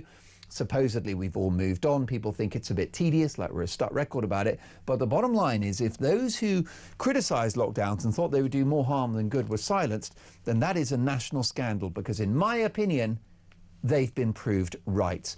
Let's talk now about this story on the front page of the Mail on Sunday. World exclusive interview. Amid reports Duchess of Sussex reached out to her sick father, Thomas Markle tells the Mail on Sunday he still hasn't had the call that he longs for. The headline, Dad's plea to Meghan, see me one more time before I die. Let's get reaction from Talk's royal correspondent, Rupert Bell. Good morning, Rupert. Good morning, Mark. First of all, our hearts go out to Thomas Markle because he's been very seriously ill. He's lost a leg through amputation and he is fighting for his life. Yeah, and this is just a desperately sad situation. You can't sugarcoat it. The family are, it just seems like he says, she says, because by all accounts, Meghan Markle's team have said we've reached out, and yet the Markle team in the Philippines are saying, haven't heard a dicky bird. So the whole thing is just a further testament to the breakdown of relations. We don't know what exactly is going on, but what we do know is clearly Thomas Markle is very seriously ill, and it just seems as unedifying a spectacle as possible. But in a way, this is Meghan's brought about it herself, because she's the one who severed relationships with her father. He brought her up in the main, is what I'm told, but she has completely... from the age of, I think, 11 to 18, Doria was travelling the world. Yeah, and so, in a way, and she's completely rewritten him out of history. Now, we know around the wedding it got a bit complicated, but he's never met Harry. Excuse me. He's never met the grandchildren, and yet now he's languishing very seriously ill in a Philippines hospital, getting some very good care, clearly, but it's just a nasty spectacle, and it's being played out once again in the media. In a way, this is not a good look for Meghan or Harry. I think yesterday Harry was speaking at a conference in Santa Monica to British and American Council. So the family just in California seem to be carrying on as normal, whereas Thomas Markle and his family are just saying Meghan has not reached out. And this once again just proves we don't actually necessarily believe anything that comes out of the Markle's mouth at times, or the Duchess of Sussex's mouth at times, because she seems to be fast and loose with the truth, possibly, here in this circumstance. Yes, and Meghan Markle fans, Rupert, are a diminishing cohort. And the optics of an 81-year-old man dying in hospital and begging for his daughter to call is going to further damage her reputation, isn't it? Yes, I mean, it just feels wrong. I mean, just pick up the telephone. You know, she probably's got his number, and he says that he never changed his number. It was always available for her to ring. So why doesn't she ring? You know, just ring, just do the decent thing. Why go through people if that's what she's done? You know, because that's even worse. Getting some minion to ring up and find out about your father and to do the thing reaching out.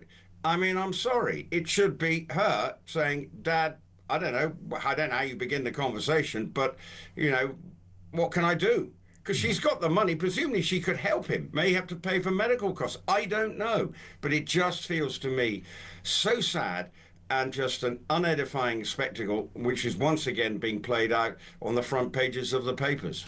And yet his great crime appears to have been a decision to pose for paparazzi photographs at an internet cafe in the run-up to the couple's wedding in 2018. Maybe misjudged and foolish, and perhaps he was motivated by money, but not exactly crime of the century. No, it wasn't, you know, and look, he comes from, Meghan Markle comes from a very non-traditional person who marries into the family. And her background, he was a very, I'm told, a very successful lighting director, yet probably from, you know, worked hard all his life, and suddenly he finds his daughter is now about to marry the Duke of Sussex. And the whole thing is just, you know, so he probably was a rabbit in headlights. If to be truth be known, suddenly the world's media are spotlighting on him, and he's suddenly thinking, whoa, this is all a bit difficult, and probably may have taken some wrong advice along the way, whatever. But as you say, it wasn't the crime of the century, and time should have healed in this passage of time, because that was, what was it, 7 years ago, nearly 8 years ago. So I'm afraid, you know, this is the only way that this has seemed to have played out is that Meghan doesn't want to get in touch. And as you see from everything she says, she never mentions her father, and anything that she's done subsequently is if he's been airbrushed out of history. And that is desperately sad. And, you know, maybe it might be on her conscience in time, but,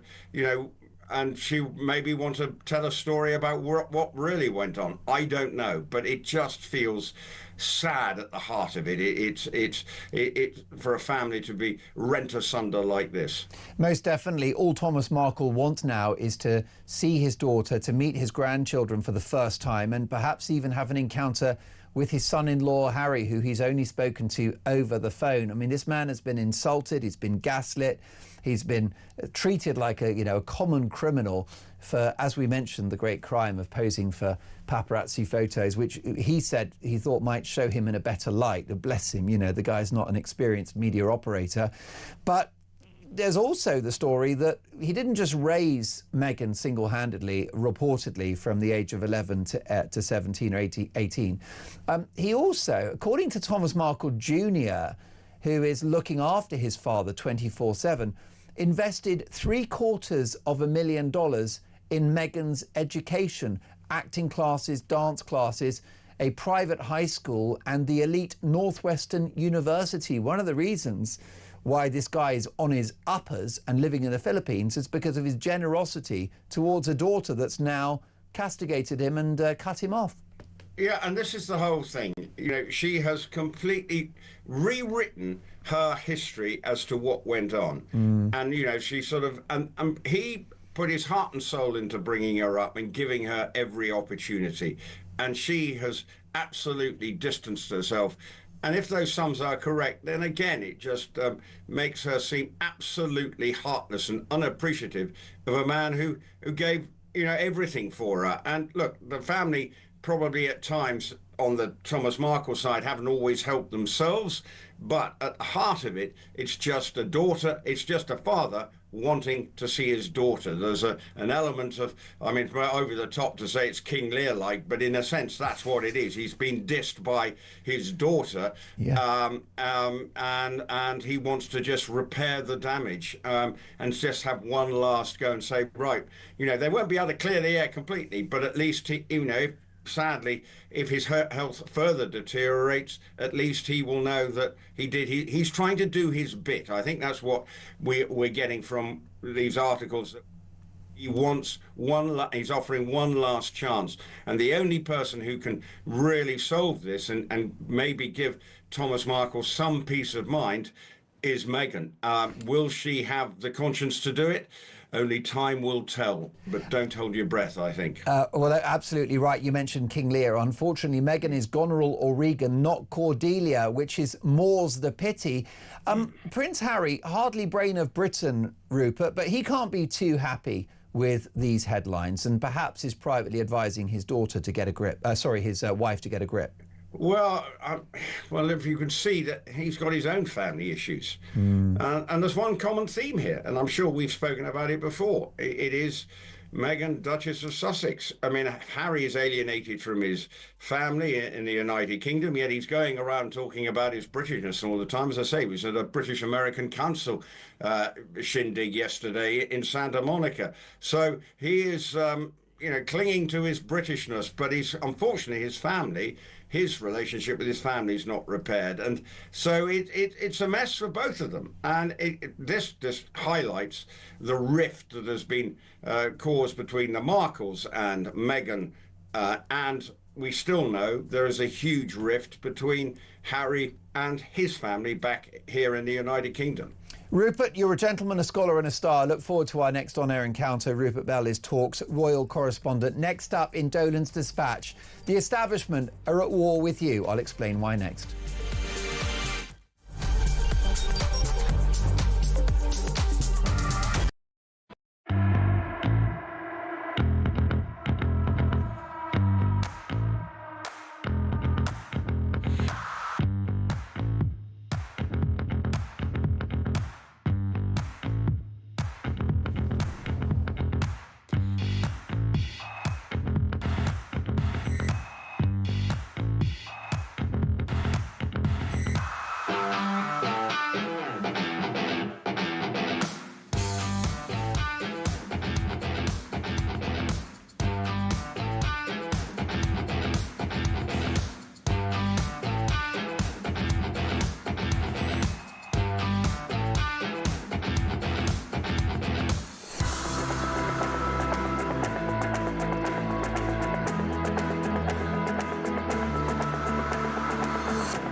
Across the UK, on DAB+, on YouTube, on your mobile, and on your side.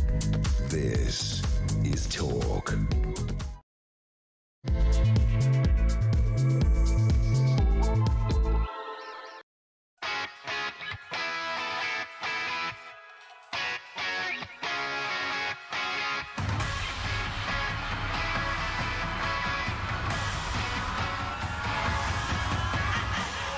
Coming up to 3 minutes past 8, it is Sunday morning. Happy Sunday, one and all. I'm Mark Dolan. This is Talk Breakfast. The Nigel Farage racism row rumbles on.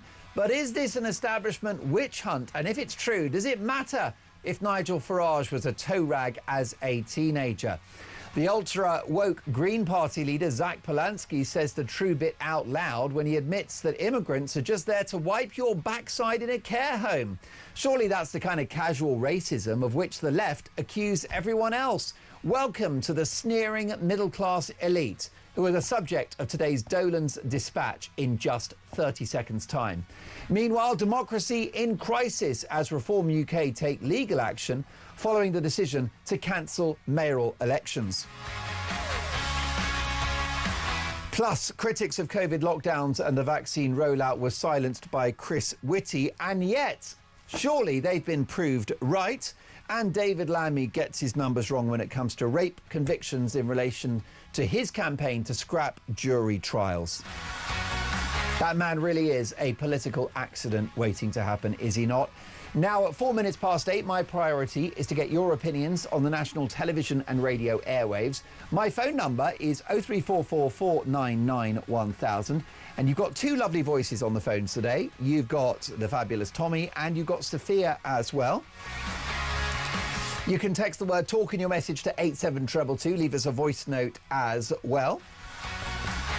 And you can listen to the show on the radio, of course. Lovely to have your company if you are tuning in via DAB Plus or in-app. You can also watch the show. Just head to YouTube and search Talk and up we pop. And I'm delighted to say that directing our TV output today is not just Luke and it's not just Davis. It is Steph as well, who has promised me that she's going to make me look very handsome on YouTube this morning. Good luck with that. Welcome aboard, Steph. It's the dream team today. Dave, the engineer, pressing the buttons and in charge of the whole project. Dean Spencer, relatively sober and the king of this show. OK, 0344 499 1000. Does it matter if Nigel Farage was a toe rag at school? Get to your calls, texts, tweets and all the rest of it very shortly. But first, as always, at this time in the show, we begin with Dolan's Dispatch. The establishment do not know what's going to hit them. The political, media and bureaucratic elite have been at war with the British people for decades. The Brexit vote, predominantly born out of a desire for sovereignty, national self-determination and a control of immigration, was something the establishment sought to reverse. And as well as tearing up jury trials, handing over the Chagos Islands and cancelling elections, mark my words, Starmer will seek a gradual return to Brussels as part of his woeful legacy. The man who sought to reverse Brexit as shadow Brexit secretary will do so again, this time in power. Policies like net zero, a suicidal and fiscally illiterate act of national self-harm, comes not from the will of the people, but the virtue signalling North London metropolitan chattering classes who control the permanent institutions of this country, whoever is in power. Net zero is terrible in particular for the poorest in our society, as it impacts energy supply and therefore the cost of heating your home and putting petrol in your car. Plus, net zero wipes out manufacturing jobs, so it's yet another example of an establishment assault on working people. The lockdowns during COVID were trumpeted, weren't they, by the well-heeled laptop class who live in lovely homes with south-facing gardens, for whom work from home was an indulgent pleasure. Unlike working-class households, with families stuck together in cramped accommodation, with the kids screaming and the telly blaring. Domestic hell.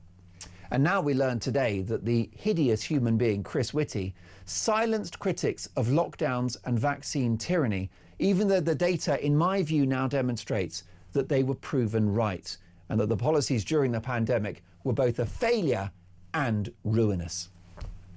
The COVID policies, in the end, another example of the well-heeled establishment at war with the people. What about the open borders experiment, something about which the public have been complaining for decades? Pursued nonetheless, ironically, for example, by Boris Johnson, the man who got Brexit done. And rather than fulfil one of the main objectives of Brexit, border control, was responsible for the Boris wave of up to 1 million people coming into the country every year. Take back control. Do me a favour. Zach Polanski, the Shane McGowan tribute act and leader of the Green Party, represented the establishment elite when he said on Question Time this week the true bit out loud. Take a listen. Most people in this audience and watching this at home will have had an experience of a care worker. 1 in 5 care workers are foreign nationals. Now, I don't know about you, but I don't particularly want to wipe someone's bum. And I'm very grateful for the people who do this work, this really important work, whether it's in the care sector, whether it's in the NHS. You see, that's what the middle-class establishment elite really think of immigrants. They are there to wipe your backside. Amazing racism, which would see anyone on the right cancelled instantly. And then we have our glorious BBC, quite literally trolling the public by featuring 2 illegal immigrants on Question Time, their flagship politics show, one of whom revealed that his asylum case was rejected by 6 or 7 other countries before Britain said yes. Of course we did. It tells you everything you need to know. And there was another guy, another illegal immigrant on this flagship show, reading from notes on his phone and possibly hearing something through a headset, lecturing the British public about the ECHR and the Northern Ireland Protocol. You couldn't make it up. The only thing this guy is an expert on is the aquatic viability of an inflatable dinghy. An international human rights lawyer, he is not, although it looks like he's been coached by one. In the end, all people want is a safe, coherent, happy country with strong borders, with sensible taxes, with a growing, healthy economy, good schools, a decent health service, a decent life. That's all people want. It's not complicated. 1 or 2 holidays a year would be nice. Go to Spain, go to Norfolk, wherever you like. A couple of pints at the weekend, a car, freedom, independence, hope for the future, hope for your kids. And we don't have any of those things right now. We've had policies from our governing class over decades that have fueled inflation, fueled debt, created a culture of welfarism, the exploitation of alarm clock Britain, the dire consequences of net zero, the legacy of lockdowns, and vast legal and illegal immigration, which is, be very clear, the theft of a nation from its own people. The establishment elite are at war with us. But change is coming, folks. They won't know what hit them. Bring popcorn.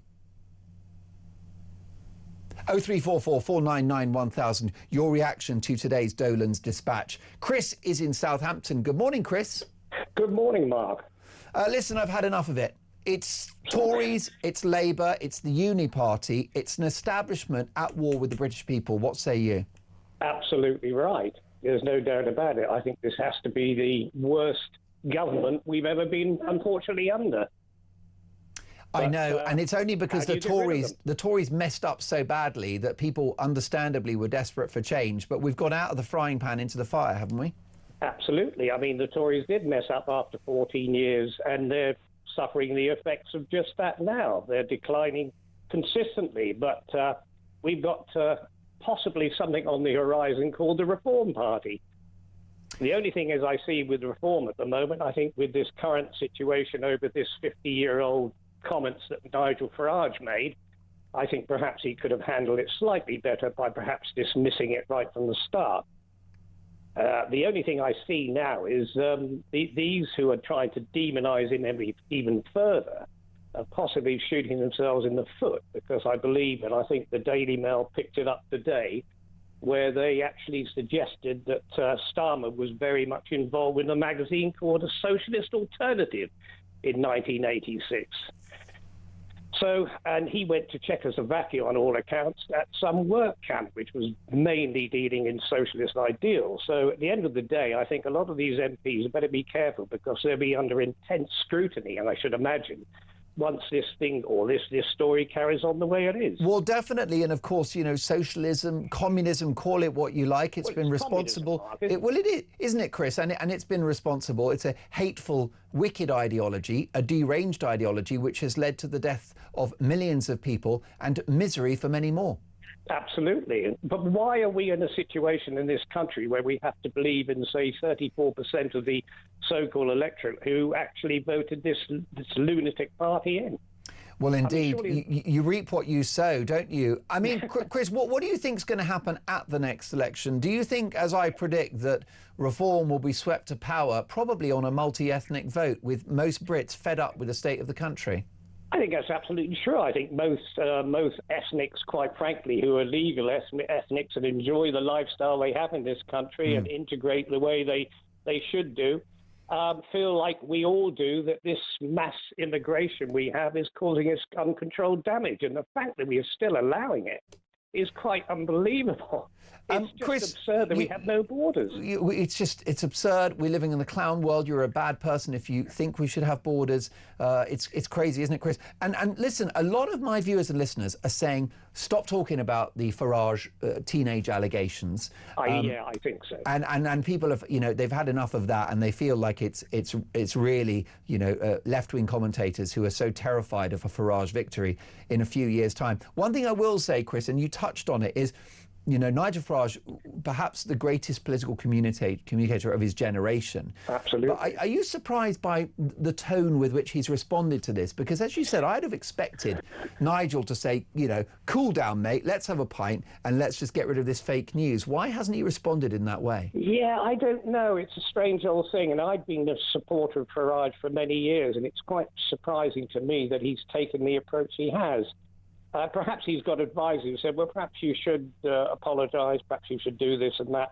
I don't know. I think it's quite rather strange. I would imagine once upon a time he would have just dismissed it and said, well, it's 50 years ago. We all say things we shouldn't do 50 years ago, so let's leave it at that. But the papers have got hold of it now, and the left-wing socialist papers have got hold of it, and they want it to run. But I think it could, as I say, be rather dangerous for them, because I think, in turn, I think some of the right-wing papers will take it on board and start digging up some information about our current left-wing communist organisation we have at the moment. Well, definitely. And I think that if the establishment don't want Farage, that probably makes him the perfect person to be Prime Minister.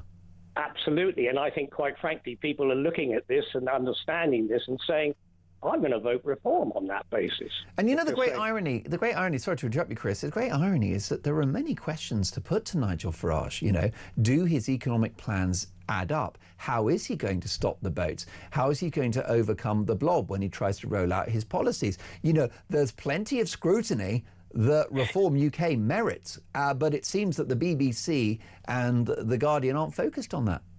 Yeah, it's a strange old thing, but if you look at and listen to a lot of his debates he has, and a lot of his information he spews out at various committees and what have you, he's very upfront, and he has got a plan. And whether you believe that plan's going to come into fruition is open to the individual. But quite frankly, he's the only one who's really open about what is going to happen when they get into power. And I just hope and pray they do get into power. Well, I agree, because what we had for a year and a half in the run-up to the last election from Keir Starmer, how are you going to tackle inflation? My father was a toolmaker. How are you going to stop the boats? My father was a toolmaker. How are you going to grow the economy? My father was a toolmaker. Well, we know, Chris, that his father definitely did make a useful tool, and he's now leading the country. Yeah, I'm very glad he was a toolmaker. But I mean, does that give him credence to understand the problems we have in this country? Quite frankly, no.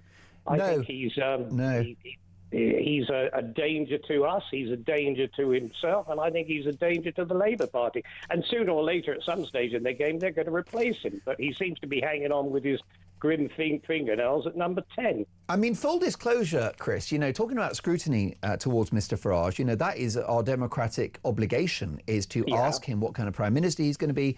It's not about what he said when he was playing with conkers in the 70s, right? It will be the case of, listen, it seems to be a lot of, welfare handouts under a Reform UK government. You're going to slash taxes. How are you going to pay for it? These are valid questions. This political archaeology it's not going to work, is it? And, I don't think that most of my viewers and listeners, Chris, care what anybody thought when they were a teenager. I honestly don't think they do. And I think you've got to come across some extremists, really, who go along with it.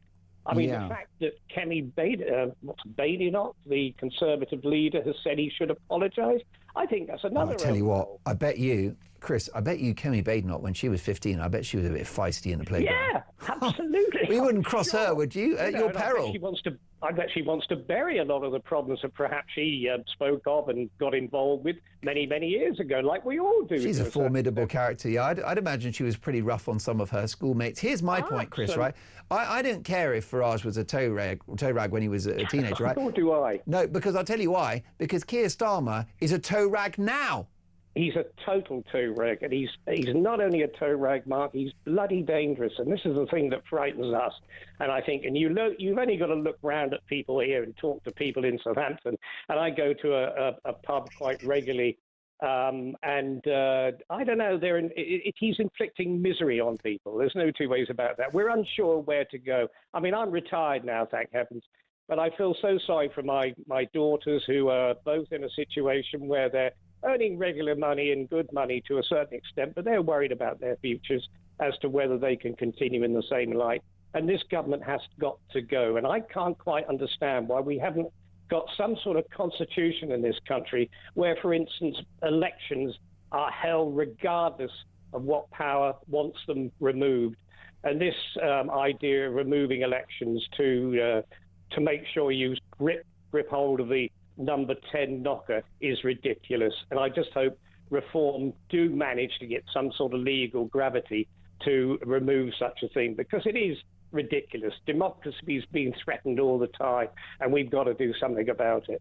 Powerful call. Chris, really enjoyed your company this morning, and thank you for responding to today's Dolan's Dispatch. Chris in Southampton there. He's had enough of the Farage racism row and considers it to be an establishment stitch-up, which I likely think it is. In the spirit of balance, the Labour government could quite comfortably argue that they've inherited a complete economic mess with a massive deficit as a result of Tory mismanagement of the economy. They could argue that it was Boris Johnson and the Tories that were responsible for the open borders experiment and the boats crisis. They could argue that it is the Tories, not them, that are responsible for a collapsing public sector, an NHS on its knees, schools in crisis, and all sorts of problems within our justice system. Labour would argue that they were swept to power on a mandate to fix a broken country that they have inherited. So look, it's all about opinions, isn't it? At 8:20, what is yours? This is Talk Breakfast, 0344 499 1000. The establishment, can they be defeated at the next election? Is there hope for Britain? Give me a call, let's talk.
Everyone that's watching, right? It is the law. It is the law for you to say you cannot be in my changing room, you cannot be in my toilet, you cannot be in my sport.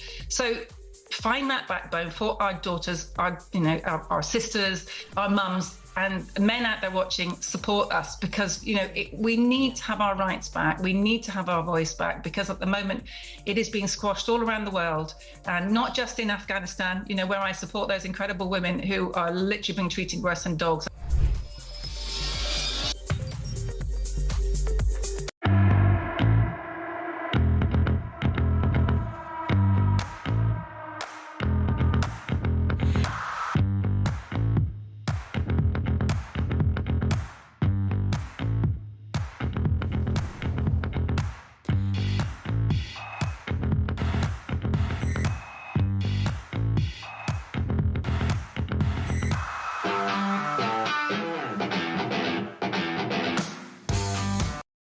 Across the UK, on DAB+, on YouTube, on your mobile, and on your side. This is Talk. You're listening to Talk Breakfast. Good morning, Mark. Great show as usual, says Stuart. A superb call from Chris in Southampton. On another note, why no further comment or discussion on the mysterious firebombing of Starmer's old car and house? It's an incredible story when you pause to think about it, but has been completely buried. Thank you for that, Stuart. We should look into that. You do wonder, don't you?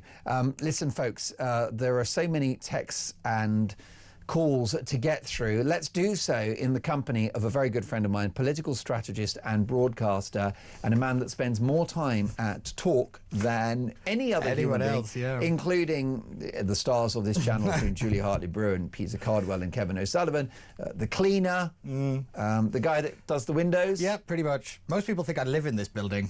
It feels like it at times. It's because you cannot have too much Peter Barnes. And Peter, one of the big topics of the day is, does it matter if Nigel Farage was a toe rag when he was a teenager? Yes, so the answer to that is no. However, the story isn't the BBC. The story is Reform's reaction to it, and yet again, their message discipline is out of the window. Nigel Farage on this story has had 3 different positions. He doesn't remember, it was just banter, he never said anything with intent.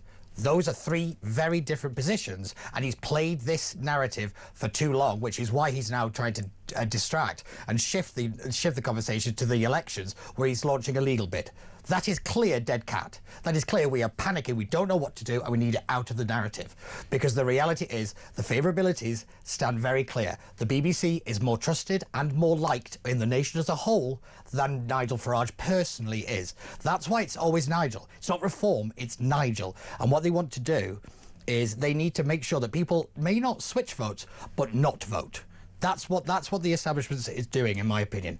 They're not trying to get anybody elected. They're trying to stop Nigel by making sure that the turnout is low, and they think that the progressives will turn out in force, which they tend to do. Now, I would say the majority of my viewers and listeners today do not care what Nigel did or didn't say 50 years ago. What they care about is inflation, which is almost double the Bank of England's target, and it's making life a daily misery for my viewers and listeners if they dare to put petrol in their car or go to Tesco and buy some Philadelphia whipped cream or whatever it is you fancy. People are just being absolutely hammered. We've got the highest taxes since the war. People are concerned about the consequences of net zero, which is making it harder to heat your home. The list goes on, doesn't it? The open borders. That's what people care about. They don't care about allegations of playground banter from potentially obnoxious 1970s public schoolboy. Oh yeah, I completely agree, which is why Nigel should not have indulged this and just said, you could have that little argument, I'm going to talk about the economy, I'm going to be the sensible person in the room, you could play your little playground politics, I'm going to be a leader. This was a leadership test, and I think for me Nigel failed on it. And Trump would have laughed it off, wouldn't he? Yeah. You do your one little one-liner to a journalist, and that is it. And it's surprising, because I know you're not his biggest fan, but it's surprising from a man of unquestioned political skill that this story has still got legs. See, for me, he's always... I've got to get shouted at this, but I think he's a bit of a snowflake at times. I think he indulges this kind of outrage because he's actually at times quite thin-skinned. Because Are you calling Nigel Farage woke? Not woke, snowflake, thin-skinned. I don't think he likes it when people start to question what he keeps saying, because if you listen to it, he doesn't really have a grasp of the detail. I look at the interview he gave with Laura Kunsberg. He was asked multiple times about the numbers and the key details, and he didn't have them. Obviously, his base was like, oh, it's an attack by Laura Kunsberg. If that was Diane Abbott, the very same people would have been, oh, she's not fit for office. There has to be a little bit of kind of, we come at this from both sides. Well, on a voice note, Nick is not worried about Nigel at all. Take it away, Dave. Morning, Mark. It's Nick from Loughborough. The establishment will undoubtedly have had an army of smear archaeologists on Nigel Farage's case for a good long while now. And if all they can come up with is something that he may or may not have said over 50 years ago, then I don't think Nigel Farage has to be worried, because the people that support him certainly don't care, and there are a lot of us. And I think that the more they pursue this, the more certain Nigel's march to number 10 is. So let them get on with it. It's pointless. They've got nothing else. Nigel need not worry. Have a good day, Mark. Notwithstanding your concerns about Nigel's reaction to these allegations, Nick is very clear. He doesn't care, and he's going to be voting Reform. Reform have that vote. They've already got his vote. What Reform need to go after is the middle-of-the-road voter that has voted Labour, they have voted Conservative. They're not fixed to a political party or a political leader. The problem is, what it looks like to me is Nigel Farage arguing with the BBC. Haven't we heard that story 1,000 times? He's not moved on. He's not changed. He's the same politician from when he was at UKIP. That is the narrative that is being developed by the establishment, and they're doing it very easily. So, yes, this might just be a little bit of a confected story, but it is about the reaction that is going to be the damage. And that is why, again, I say that they're trying to now push it into something else, because the Tories came out and said Nigel's too busy defending himself to defend democracy. That was a very powerful line, and the Labour get to play the toxic card and all of this kind of stuff. The way that they react is equally important as to the frivolousness of how the BBC have gone about this, because it is a stupid story, and I don't think it should be in our news, and I think Nigel is perfectly right to, have the feelings that he's got. But he's got to understand that he's in a game, and the game is stacked against him. So he can't afford to make a misstep. And I keep saying this, it is about message discipline. Reform don't have it. It's why we keep having these wild stories where we keep going off about, say, Lee Anderson and the mobility scheme. It's one comment here that the establishment can pounce on, and they got to develop a pattern. And in politics, a pattern kills you dead. This is a voice note from Ian. Morning, Mark. Ian from Hemel Hempstead. I think the longer this Farage thing goes on with the media criticising him, the more it plays into his hands. People are fed up hearing it now, and people that perhaps weren't on board with Reform or perhaps were swayed, waiting to be swayed about who to vote for, they're seeing a bullying campaign, and this decent sort of nation that we are, on the whole, doesn't like bullies, and I think they'll rally against it. Have a great show, Mark. Thank you for that, Ian. And this is Laura on Farage. Hi, Mark. Laura here from Kent. I'm concerned about the Nigel Farage thing that's going on at the moment, but for a completely different reason. I think the left are trying to push him to say, yes, he did say those things. And then, once he said that, they will use it as a stick to beat him from now on. We all said horrific things when we were children. I actually approached a bully quite recently who was vile to me as a child. She had no recollection at all. And when we were children, we do childish things. There you go. That was a very, very good and powerful message. And let's give Richard the last word on this. Morning, Mark. Great show, but you know what? I'm sick and tired of all this about Nigel Farage. There's nothing to see here, and talk has just gone on about this now for nearly a week. We're fed up of it. You're kind of fueling the situation by just giving it, this attention. Can we please move on from this? Well, I think that is a brilliant point. And do you know what, Richard? Let's move on, because I'm furious about this story in the Sunday Express.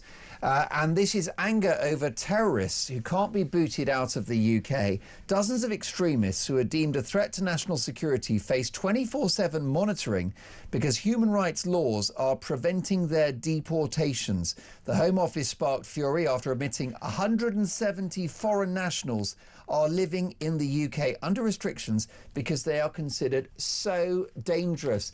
If that's not an example of the establishment at war with the British people, nothing else is. We're going to discuss that next.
Across the UK, on DAB+, on YouTube, on your mobile, and on your side.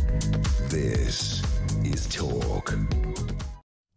8:35, Sunday Express, fury over terrorists who can't be booted out of the UK. Peter Barnes, these are people, 170 of them, who wish harm on this country. They've got terror links or they've got a violent past and a criminal background. We can't deport them. If that's not proof of a broken system, nothing is. People want change. Oh, yeah. The British government is asking the people to take on the risk because it's scared of losing control and actually doing what is necessary, and that's having a functioning border. That's the be-all and end-all of this story. We can't get rid of people because the Labour Party and the government will not reform the ECHL, will not tear down the legal framework, will not pursue deportation as a legitimate policy. So therefore, we have to have dangerous people on the streets. That's the trade-off. And unfortunately, it is people in communities like Epping and Crowborough that unfortunately have to bear the brunt of it. And it's very ironic because Crowborough is in woke left-wing East Sussex, which of course the biggest town in East Sussex is Brighton, where they have the Pride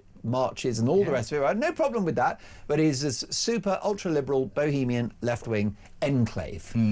And yet the people of Crowborough now, who are Lib Dem, Labour and Green supporters, are marching against the accommodation of 600 undocumented fighting-age men at an army training centre in their town. How things change so quickly. Oh, it's radical, but I would suggest that people keep the protest going, keep the movement going, because unfortunately we've not really seen the mobilised anti. The kind of the anti of the protests, if you know what I mean, like the kind of the refugees welcome lot, have not started to roll out their protests yet. They've not really started to use the lawyers. They've not really started to actually constrain the system like they always do to make sure that the voters are irrelevant. And this is my bigger fear, is that once this kind of anti-reform vote, this anti kind of movement really gets on the ground and starts working, that we're going to see that unfortunately, there's a lot of people that don't agree with us and that would rather like refugees welcoming here. You mentioned about Pride in Brighton. I always find it funny that I don't think Pride in Brighton is going to exist for much longer because most of the council are going to be of a certain religion that doesn't particularly like gay people. I can see this literally happening because it's happened in America where people have taken over school boards and all these things, and people are like, oh yeah, it's wonderful, all this diversity. And then the real agenda comes out and everything gets shut down. Yes, these left-wing activists don't realise how hyper-conservative Islam is as a religion and as a culture. It's against everything they stand for. It makes no sense that they've backed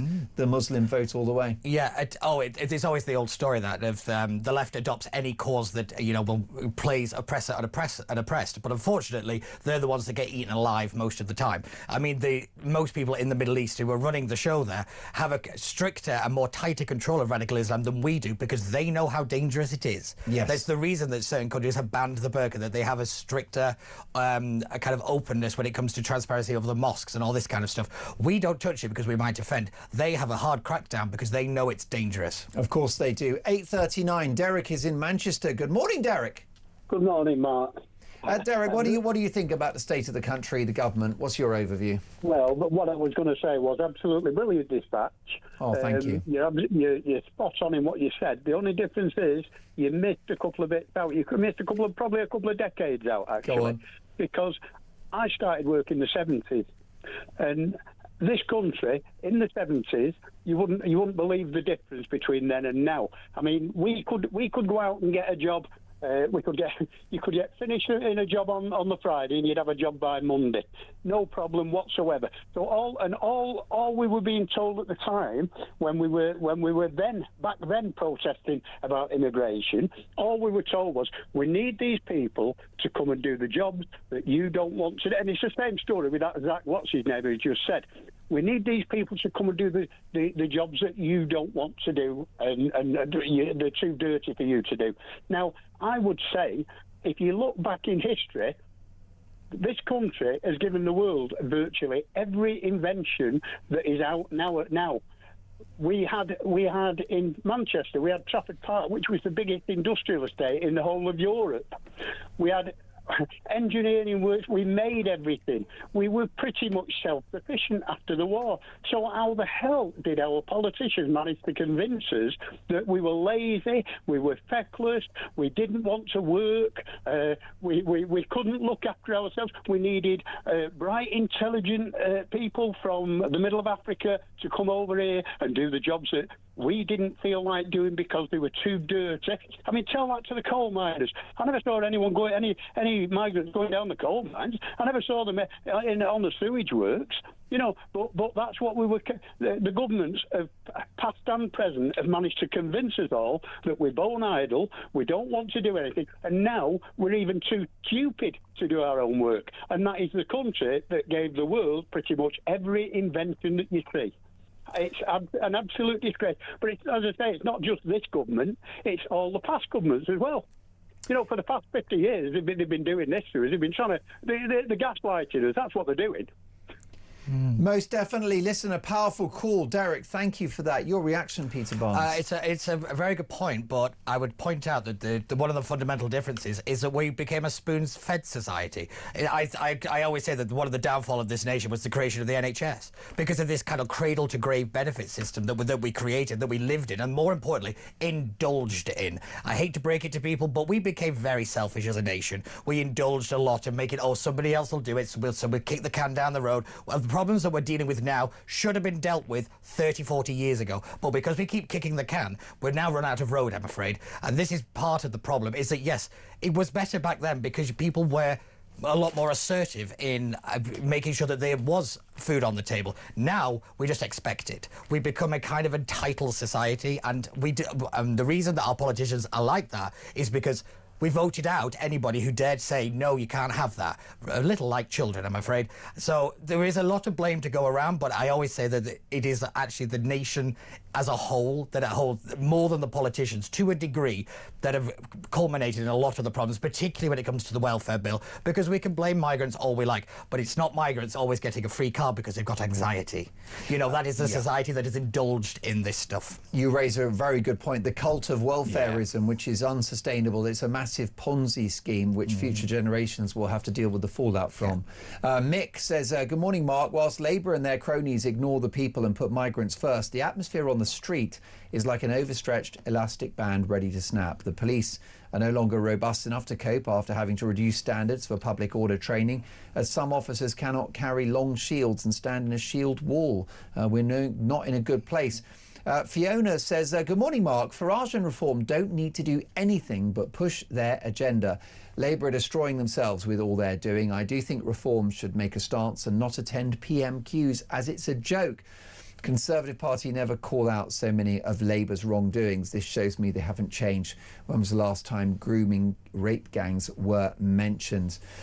This from Frank in Bromley. Good morning, Mark. Your guest says Farage needs to realise he's playing a game. It's not a game, it's deadly serious, as Nigel is about sorting this country's many problems out, not dealing with trivial schoolboy tittle-tattle. And Mick says, Mark, Keir Starmer is amoral. He's destroyed democracy, the country, the party, the people. He has thrown his family and his few friends under the bus to cover up his lack of competence and honesty. He is the black hole, says Mick. Well, there's a headline. That I do agree with. I have to admit. Yeah, there's a headline there that will certainly be bad news for Keir Starmer, and it's in the Sunday Telegraph. Is one of the biggest unions in the country about to split from Labour? That's next.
That's watching, right? It is the law. It is the law for you to say you cannot be in my changing room, you cannot be in my toilet, you cannot be in my sport. So find that backbone for our daughters, our sisters, our mums, and men out there watching. Support us, because we need to have our rights back. We need to have our voice back, because at the moment it is being squashed all around the world, and not just in Afghanistan, where I support those incredible women who are literally being treated worse than dogs.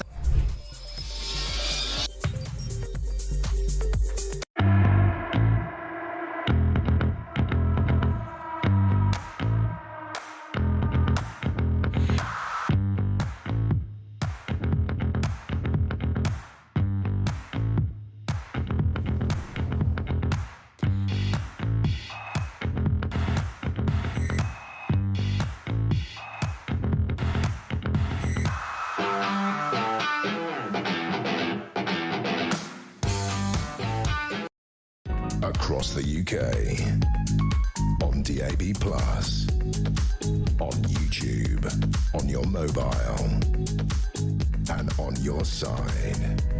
This is Talk.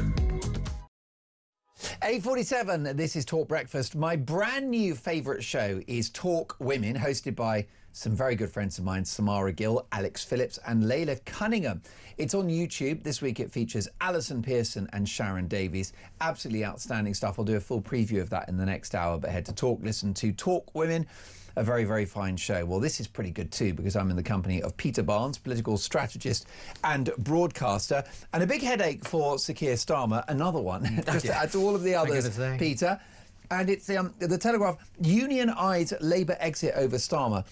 Labour's biggest union backer is considering a historic vote on splitting from the party in a blow to Sir Keir Starmer's premiership. Senior officials at Unite are in talks about whether to call an emergency conference to vote on formal disaffiliation from the Labour Party. I mean, this is end of days for the Prime Minister, isn't it? It really, really is, because unfortunately they haven't been able to secure the money. That's the thing with when it comes to the unions and the Labour Party. They need it because they're the money makers. They're the ones that give them the money to be able to run the campaigns. And they give the Labour Party, Labour government, its moral authority. Yes, and because it's those ideological grassroots, isn't it? But there is a big problem. The lady who runs United, sorry, her name escapes me now, is a Sharon something or other, isn't it? She is one of the most terrifying people in politics I've ever met. She is Sharon Graham. She's very capable. She knows what she's doing, and she stands firm. And she's run up against Starmer a couple of times now. And this kind of disaffiliation vote is something I think I predicted a little while ago, saying it will come to a vote. And I think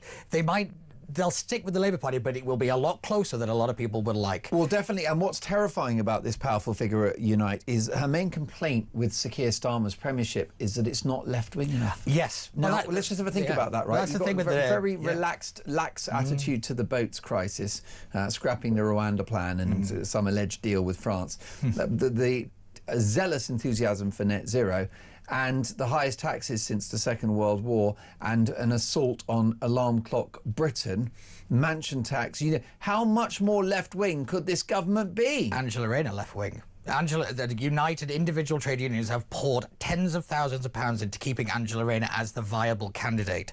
I mean, the idea that she was ever going to go away, I'm sorry, that was just not going to happen, I'm afraid, because she's like their guy, as it was. She's the trade union person that has been elevated up by the trade unions to get into government, to be their new voice. That's the plan, and it's been playing out for a very long time. Starmer was a necessity to win an election, to be the sensible one, and then Starmer was going to go, and this is what was going to happen. Now the problem is whether Angela Rayner is now, just because of the property and all the tax situation, is she tarnished, and her vote in her own constituency is not secure. So it's not gone according to plan, but it's still there. You know, she still has the money. She's still got the support of the membership. Let's not forget the membership think we should be more left-wing, because their top pick is Ed Miliband. So if you think that's terrifying, think of that prospect. Be afraid, be very afraid. I know that if Miliband or Rayner get into number 10, I'll do a Dolan's dispatch saying, bring back Starmer, all is forgiven. Yeah, I'd do it, a Dolan's dispatch in Dubai. Yeah, that's not a bad idea. At least it's sunny there. Can you have a drink in Dubai? I'm not sure you can. Yeah, well, in certain places. Certain places. Yeah, I know where to go. Right, Grace is in London. Good morning, Grace. Morning, hi. Grace, what's on your mind this morning at 8:51 on Talk? I am afraid think that Farage does need to apologise.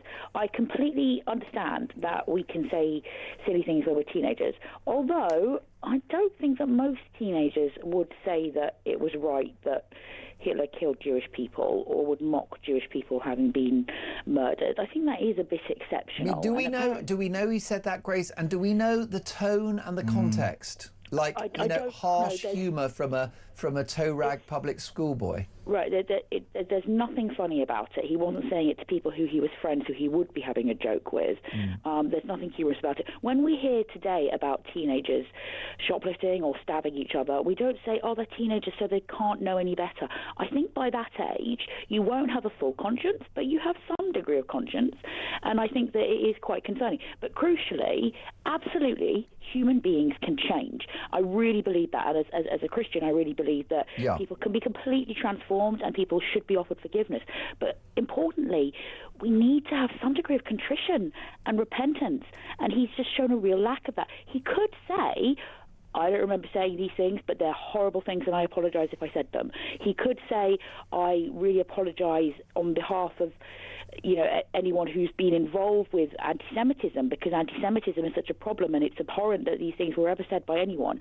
But he's not shown any degree of sympathy with the victims or of concern that he might have done something wrong. He's just being defensive. And he talked often about how we need to get back to Christian values in our country, and a key Christian value is that we have to be repentant. We have to say sorry for what we've done wrong. I need to say that I've done things wrong, not these things, but we all need to take some kind of account for what we've done, even if it was a long time ago. And it's a shame to me, not what he was doing as a teenager in itself, but that right now he won't be repentant at all, and I think that's a problem in my mind. Grace, what a fascinating call. Thank you for putting that to us. And, you know, it is all about opinions, isn't it? Grace there says Farage must apologise. Then you got Robert in London saying, good morning, Mark. Can you please ask why your guest, Peter Barnes, keeps attacking Nigel Farage? I'm quite convinced he's a closet lefty, really. He talks tough, but like I'm more right-wing than Nigel Farage. He says, you talk tough, but like the BBC, you're peddling negative rhetoric all the time about reform. Perhaps he should become a permanent fixture at the anti-Farage BBC. Well, I've done more work with Nigel Farage. I've worked with him on the Brexit campaign. I'm one of the people that helped spearhead most of it. I'm more right-wing than most people at this station. The reality is why I don't like Nigel is I don't think he can deliver on what he's promising. And my fear is that there is a large voter base that have put a lot of faith in that man. He fails. It's not just the fact the country goes down, it's the fact that an entire generation of voters is let down and is then out of politics. And either a more dangerous thing from the right comes along or a more dangerous thing from the left comes along. That is why I keep having a go at Nigel, because we are at a pivotal moment in our country, and until we actually get some grown-ups and we stop the tittle-tattle and we actually say, because what Nigel should have done is saying, I'm very sorry for however this person feels. However, what we should be now talking about is the standards of education. You can flip the story and you can actually then make it about policy, because you can make the BBC look childish and you can look like a leader in front of voters who are still on the fence. And I stress this every single time. Nigel Farage has a negative favourability rating. You may love him, but the country doesn't. But have you seen the polls? But so that falls down to people being anti the mainstream. When it comes to whether they'll actually turn out to vote, when you look at that polling, it's not in Reform's favour. I think there are probably millions of people that voted for Donald Trump that didn't like him. Yeah. But they wanted America's decline to be arrested. That's true. But if the Tories manage to get their act together, and then you also have the factor of a lot of people who don't particularly like the fact that Nigel Farage is there. So if they're put off, that is a huge voter base that could cost them a lot of seats. So yes, they got their 30-odd%, Dean, but I it's think not there. lots of my listeners, Dean, want to shout at Peter Barnes. So can you get one of them on, please, and to go into bat for Nigel Farage? Stephen says, Mark, how can you apologise for something you were alleged to have said? That is a nonsense. Morning, Mark, says Steve. With all this talk about Nigel and hurty words, there appears to be several things that have been slid into the back burner. The Manchester airport fracas, the driving into Liverpool football crowd, and the inquiry about the nationwide grooming gangs. You're absolutely right. That's a very, very fair point indeed. What lots of my viewers and listeners would say, Peter, is, OK, take on board that the Reform don't have experience of government. Nigel by no means is an angel. What is the alternative? Well, that's my big fear. That is the problem, is that there isn't, which is why we have to be critical now to make sure that when they get into office, they've got the plans. So you're accepting, that's you're going to accept Nigel Farage Prime Minister. Oh, yeah. You want to make him better. That's all I've ever really wanted. I don't disagree with him. I just think he needs to up his game, and the people in Reform need to up their game. They have a very short window to get a lot of work done, because if they don't get the majority in the Commons and sort out the Lords, none of what they want is going to happen. No. And that is the point. And then what you'll have is a hard left response. Yep. And the establishment blob is going to respond. And they'll be at the hard left then in for a decade. Yep. Well, what about this from David in Gloucestershire? Good morning, David. Good morning, Mark. How are we all? Listen, very well. I've got to say, a lot of my viewers and listeners are furious with Peter Barnes, who they consider to be the biggest anti-Farage person out there. What do you think? Well, I'm not sure really about Peter, but I will just say this. There's two pieces of information. First of all, I don't think the polls are correct, because I think polls, first of all, It's normally done on the internet, correct? Now. No. I don't think anybody over 40 does an internet poll, so I think they're wrong. They also use historical data where reform didn't exist. And we also know that a few years ago we were told that Labour Labour were going to get wiped out and the Conservatives were massive. Well, that's all changed. And Lib Dems only had 16 seats. Now they got 70. So these polls can change, and I just don't think they're correct. I think Reform are a lot higher than what they're letting on, and that is why they're cancelling elections. They're absolutely bricking themselves, quite frankly. And the other thing is, just a little point, these people that keep saying about, oh, Farage says this and Farage said that when he was 13 or whatever age it was, in 1977? Right, I went to a public school at that period, and there'll be a massive big photograph of the whole school, and there's lots of other information about the school. So why don't we get some of these very, very vocal people into a studio with you know, being recorded? Don't give them time to wrap up, or you know, nobody to feed them any information. You know, don't give them time to practice or anything or find out anything, and just say, what did you actually know about the school? Who are all these pupils in the school here? Who are the teachers? Name them all. You know, name this. You know, can you tell us about the school? Can you tell us about 1977? Because if your memory is that good, well, you're a better man than I am. Or David, a better person than I am. I think that's a brilliant point. David, thank you for your brilliant point, because actually what this feels like regarding Farage is a kangaroo court and trial by media. Oh, it definitely is, which is why he shouldn't play the game. He keeps wandering into these traps, and then he gets very outraged. Everyone gets very, you know, kind of on his side, from his own side, and everybody else is going, Nigel Farage is complaining about the BBC again. That is the message that has been put out to the vast majority of people that are, and I agree, bored of this story. That's the point. It is dragging on too long for him to be the perpetual victim. And when it comes to polls, I'm not the one that makes a big deal out of them. Nigel Farage makes a big deal out of them when he has big sparklers and fireworks going off about getting so much in a membership. He's the one that makes a deal out of them, not me. Peter, we love having you on the show. We love having you on the station because you speak your truth, which is very rare. It usually gets me into trouble. There you go. Peter, go and have a lie down. We'll see you soon. Anne Widdecombe, waiting in the wings next.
across the UK.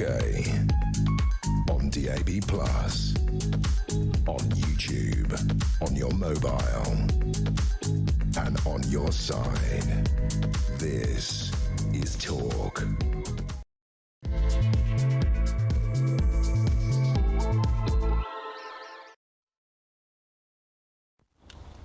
Morning, Mark. Ian from Hemel Hempstead. It is 2 minutes past 9. This is Talk Breakfast. I'm Mark Dolan. A big hour to come. Well done for that little cameo appearance from Ian from Hemel Hempstead there. More power to you, Ian. It is 3 minutes past 9. This is Talk Breakfast and a big hour to come. And we're going to talk about the ultra-woke Green Party leader, Zach Polanski, who says the true bit out loud when he admits that immigrants are just there to wipe your backside in a care home. Surely that's the kind of casual racism of which the left accuses everyone else. Welcome to the sneering middle-class elite, who are the subject of today's topic. Meanwhile, democracy in crisis as Reform UK take legal action following the decision to cancel mayoral elections. Chris Whitty stands accused of silencing critics of lockdowns and the vaccine rollout. Another establishment stitch up by the looks of it. And poor old Thomas Markle lays stricken in a hospital bed, I should say, in the Philippines. He's been amputated. Meghan Markle's father fighting for his life. Not a squeak out of his daughter, Meghan.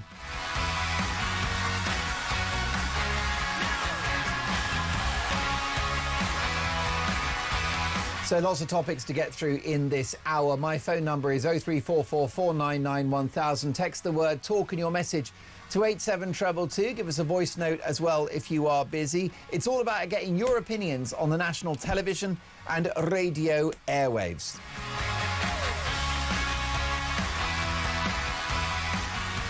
And we'll kick off this hour with your feedback across a range of topics. This is a voice note from Daniel.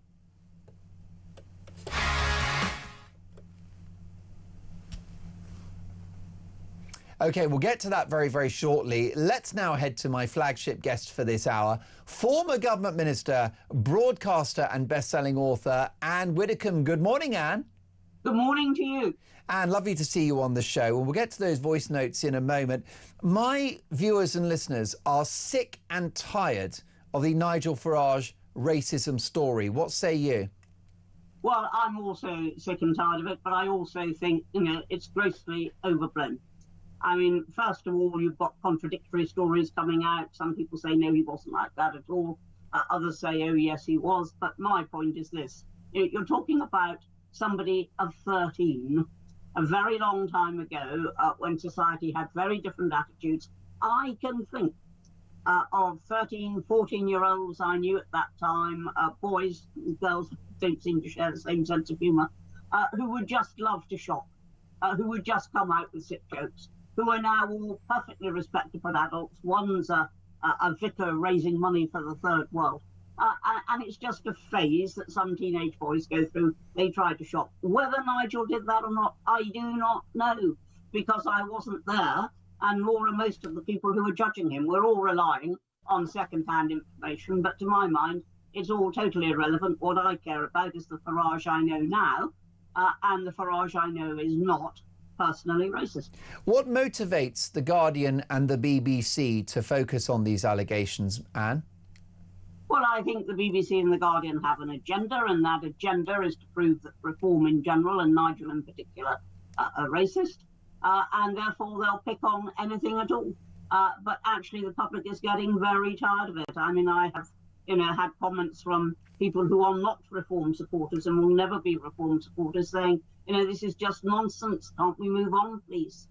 Do you think, given his gifts as a political communicator, that Nigel could have handled this more elegantly, Anne? Well, I mean, I don't know exactly what you expect him to do. I mean, he's damned if he does and he's damned if he doesn't. If he doesn't react and says, oh, load of old nonsense, everybody says, oh, it must be true, what's he running away from? If he does react and point out that, this is the sort of spin that we can expect from the left, then people take exception to that as well. So, frankly, I don't think it's a question of how Nigel has handled it. I think it's all overblown, and I think just about everybody in the country wants to move on. Well, I would say that the focus on this story by establishment media outlets and demonstrates their contempt for the well-being of the British public. And the reason why I say that is because what Nigel may or may not have said at the age of 13 has no bearing on the battle against inflation, the battle against illegal immigration, the enormous economic challenges the country faces with a colossal national debt, a deficit, inflation and low growth. These are the things that matter to my viewers and listeners, not playground chat in the 70s. Well, exactly. And I mean, nobody's going to be voting on the basis of who said what on the playground when they were in their teens in the 1970s. And what does matter are the issues of the day. And it's quite true, but it's not confined to the BBC and the Guardian. It's true of the media in general on all parts of the political spectrum, that they focus on trivia rather than on the major issues of the day, which means to say they're not treating the electorate like grown-ups. And time for you to fess up. Any outrageous remarks made as a 13-year-old Anne Widdecombe at the playground? I don't think so. I went to a young ladies' convent and we were all pretty careful what we said. Well, listen, and let me tell you, you turned out very well. They did an excellent job, Anne. And let's talk now about several key issues facing the country at the moment. A really worrying headline in a paper that you wrote a brilliant column for many years, the Sunday Express. Well, you wrote a column for the Express, but sister paper. And here's the headline, Anne. Fury over terrorists who can't be booted out of the UK. Dozens of extremists who are deemed a threat to national security face 24/7 monitoring because human rights laws are preventing their deportation. The Home Office sparked fury after admitting some 170 foreign nationals are living in the UK under restrictions because they're considered dangerous and cannot be booted out. More than half have been involved in terrorism or extremism-related activities. As a former Home Office minister, your reaction to this? Well, my reaction to that is we need to come out of ECHR. I mean, we are, it is quite true, hampered at the moment by lawyers exploiting every last loophole in human rights law. And I think it is time that we came out of ECHR and started again, and that will mean that we can get rid of people like that. The lawyers concerned really ought to be ashamed of themselves because they're putting British people in danger. They most definitely are. And I think we have a related voice note from Daniel. Take a listen to this, Anne. Good morning, Mark. It's Daniel from Epsom here. I'll tell you what worries me. If you put aside the mass immigration from the third world destroying the country and the fact that law and order is pretty much gone and common decency's gone, the other thing that's really concerning me is the loss of our freedoms. We have, you know, clean air zones, the London congestion charge. We've got, if you drive down this road, it's an £80 fine between these times. You know, the freedoms that we were born with, freedom of speech, freedom to travel, the freedoms that we took for granted, that my grandparents and parents took for granted, are being taken away by this Labour government. Freedom of speech, people getting locked up for things they say, massive fines for driving down the wrong road at the wrong time. I think the majority of Britons want our freedoms back. And Anne, something Daniel touches on there is our freedoms, including the franchise, which will be denied many people in those mayoral elections, which have now been delayed. And it's my understanding that the Reform leader, Nigel Farage, is to pursue this through the courts. Well, I think any government which cancels elections on any scale, there'll always be very, very unusual circumstances, but just cancelling these elections on this sort of scale, I think has to be challenged. And has to be challenged in the courts because we are a democracy, we're not a dictatorship, and we're entitled to query a government which denies us the most fundamental of all rights, which is the right to vote. And I agree entirely with what your viewer has just said. We have lost a huge amount of basic freedoms. The only thing I disagree with, it's not the sole preserve of the Labour government. There's been a gradual erosion of rights going on now for about 25 years, Tory, coalition and Labour. And one of the big things that I think is attracting people to reform is that we will restore freedom, we will restore liberty of speech, liberty of expression, the right to think what you want to think. We will restore those freedoms, and it's a very, very big part of our promise. And an encouraging sign that would be for our democracy, Anne. An exclusive in today's Sun on Sunday, meanwhile, nearly 350,000 foreign-born families will get extra welfare handouts because of the budget just a few weeks ago. Almost 200,000 are from 10 countries. So, Anne, large immigrant families from Pakistan and Bangladesh will benefit the most from lifting the two-child benefit cap, according to new research. Sir Keir Starmer has vehemently defended the controversial handout, saying it will lift 1/3 kids out of poverty. But it's now becoming clear that these increased taxes on alarm-clock Britain will be hiked to pay for a massive welfare bung that will benefit many families who have never paid into the system. First of all, I would be very careful with that research. The government does not release figures about how many foreign-born families are claiming benefit. That is not released. And therefore, all we've actually got in that research is the total number of foreign-born families, which doesn't actually tell us how many of them are working and how many of them are claiming benefits. So I just throw that out, that we should be very careful with this.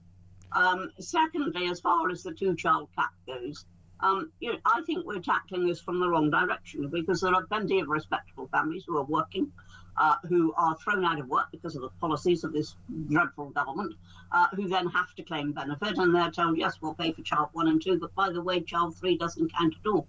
And I think a much better way of tackling it is to tackle the welfare abuse. You're quite right. There are families who've never worked, who use the kids as meal tickets, bluntly, to get more benefit. I once interviewed the infamous Mick Philpott, who at that time had 11 children at home. The entire lot were on benefit, and that was what they were being used for. And I saw it as a constituency MP. I saw people have children in order to get bigger council houses or whatever it might be. I actually saw it with my own 2 eyes. That is what we should be tackling, not just taking a sledgehammer to all families who have more than 2 children. Do we know what Reform UK's policy is on the lifting of the two-child benefit cap? Because it's my understanding it comes with caveats, terms and conditions.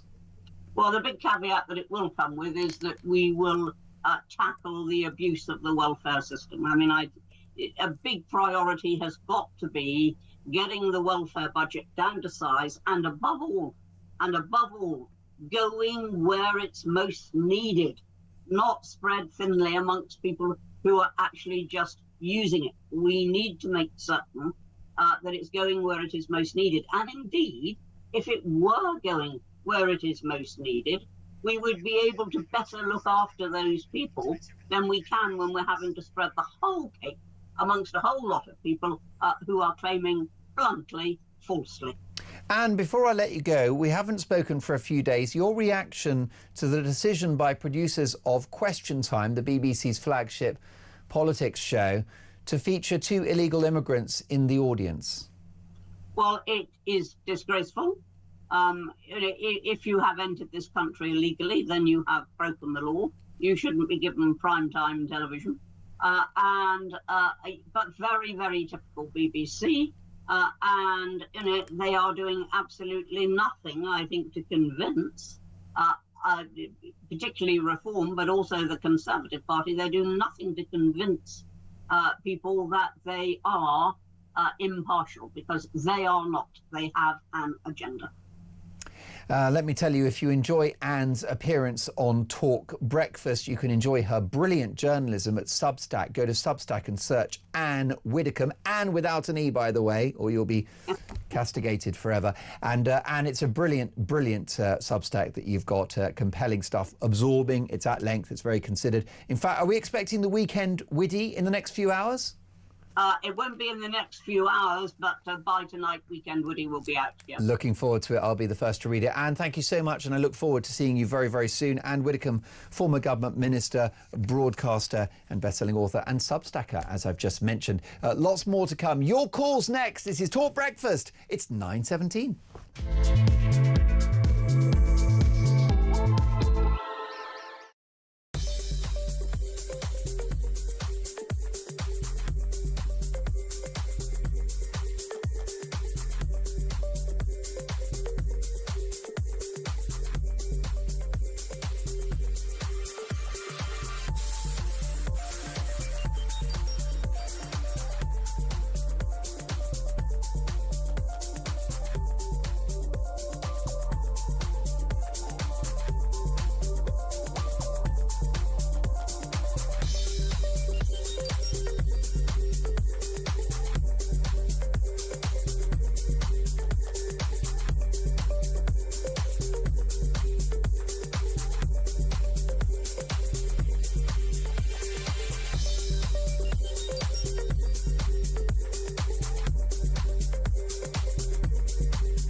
That's watching, right? It is the law. It is the law for you to say you cannot be in my changing room, you cannot be in my toilet, you cannot be in my sport. So find that backbone for our daughters, our sisters, our mums, and men out there watching. Support us, because we need to have our rights back. We need to have our voice back, because at the moment it is being squashed all around the world, and not just in Afghanistan, where I support those incredible women who are literally being treated worse than dogs.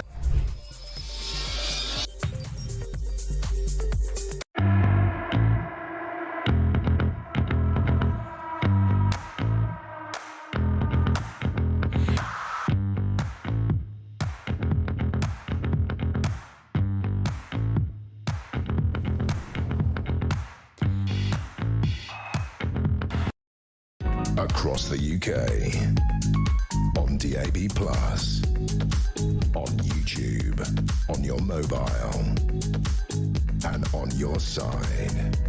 This is Talk.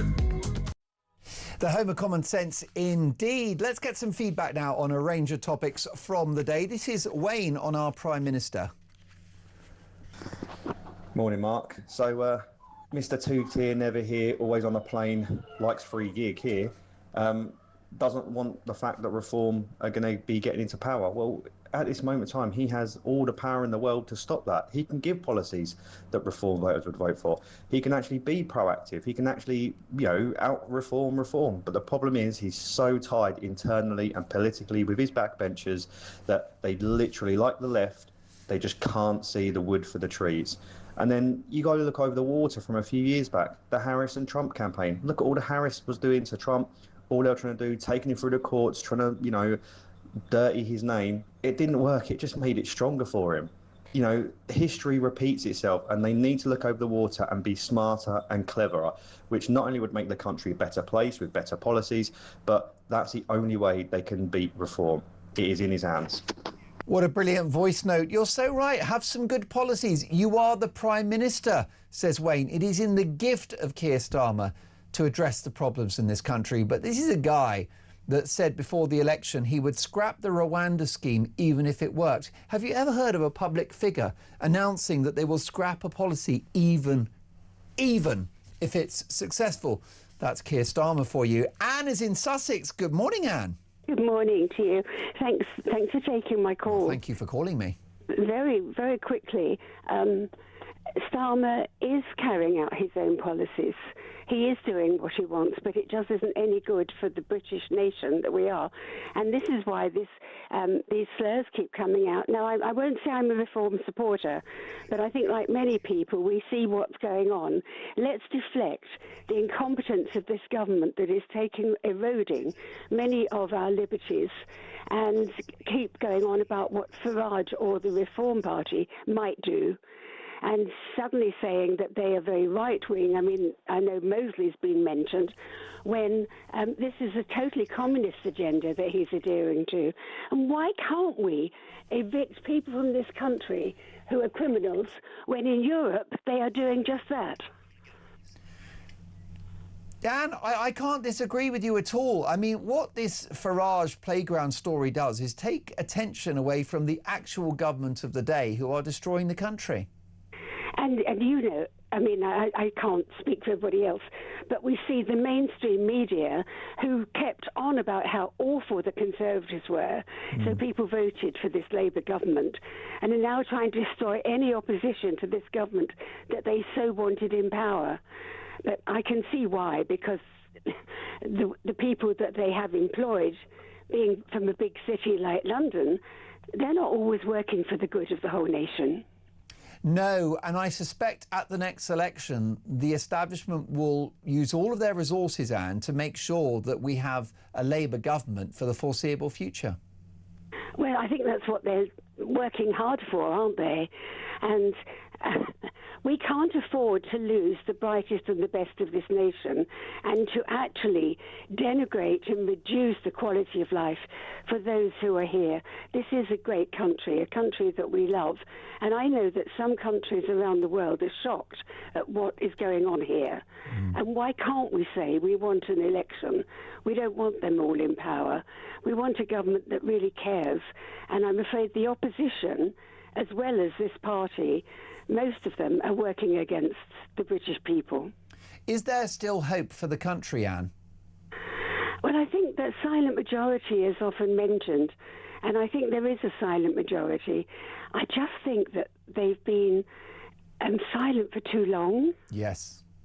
And maybe asleep for too long. Do you not think that more folk need to wake up, Anne? Because if I look at the Sunday Express today, fury over terrorists who can't be booted out of the UK. This is 170 people, Anne, I'm assuming all of them men, who are supposed to be deported. They can't be because of human rights laws. Some of them are terrorists, others proven violent criminals, and we can't get rid. I mean, that is a broken system, isn't it? It certainly is a broken system, but as you have seen, and I won't quote their names, you know who these top legal guys are, and they've been trained all through university for times such as this. And they side, and it's actually in the 48 Articles of Communism, of whatever it is that, you know, we have to sympathise with the perpetrators. We have to downgrade education. We have to get rid of marriage. We have to make sex free and easy and abortion. People need to actually look things up and see what is actually happening. And open borders is another one. Destroy the nation state. Yes, you've seen it. Yes, and you see, most people only listen to certain channels and do not read. But isn't that an indictment of our appalling education system? Well, it is, and unfortunately now, universities in particular have become brainwashing hothouses where 95% of the teachers, professors, lecturers at university are of a left-leaning disposition, well, that's a complete disaster because the country's split down the middle politically. So it should be 50-50, not 95% to 5%, Anne. And you mentioned the legal establishment, by the way, and you mentioned that the lawyers who you won't name. Well, perhaps I could be so bold, Anne, as to name one lawyer, and that's Richard Hermer, Baron Hermer, who is the Attorney General of this country and who is the biggest woke lefty pro-human rights lawyer you'll ever find. Yes, but he's been well trained for that. You see, I learned a lot of this, shall I tell you, from the Christian channels. That's why they don't like Christians, because we are sort of a bit odd, and we do want to know what's going on. And it was back in the 60s, the anarchists couldn't change the world the way they wanted, and they said, we will get into the schools, colleges and universities. That's what they've done. This hasn't just happened over the last 20 years. Anne, I thank you so much for your call. Heartfelt, wise, passionate. Please call me again soon. The highlight of the show is always the calls, the texts, the voice notes, because it's about your opinions, and that's my focus for 4 hours, is to get your opinions on the TV and radio. Got some breaking news for you. A major incident is taking place close to Heathrow Airport, with drivers urged not to leave their vehicles. Armed police are at the scene. Heathrow tunnels are closed, with several rail lines, including the Elizabeth line, suspended. Drivers of buses are trapped inside the station and are advised not to leave their vehicles under any circumstances. So once again, just to reiterate, a major incident is taking place close to Heathrow Airport, with drivers urged not to leave their vehicles. We're on that story and we'll bring you more as we get it. Can I give you the most wonderful recommendation this week? And it's a brand new show on Talk, and it is simply called Talk Women. And you know as well as I do that women are not just the fairer sex, but they're right about everything. And there's no better example than Talk Women, which is a brand new show, and it's on YouTube. So all you do is you go to Talk and you search Talk Women, and up it comes. And it's presented by Samara Gill and Alex Phillips and Leila Cunningham, who are three fabulous, fabulous women. And this week it features Britain's most fearless and feisty and always right journalist, Alison Pearson, and the amazing Olympic swimmer and women's rights campaigner, Sharon Davies. Here's a clip. We have our own sex offenders. We just don't need to import them. I think what we need to do, number one, is better policing on platforms. And we need to just stop allowing men into this country who see women as something to be taken and something to be abused. Something like weightlifting or world's strongest woman. I mean, you're going to have a clear advantage if you're a man. It is the law for you to say, you cannot be in my changing room, you cannot be in my toilet, you cannot be in my sport. All of that now is being wiped out, and it's like a desecration of our culture, isn't it? Doesn't that sound brilliant? That is Talk Women, available on YouTube. So much more to come. Next up, the word mate has been banned because it's politically incorrect. You couldn't make it up. I've got the inside story next.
Across the UK.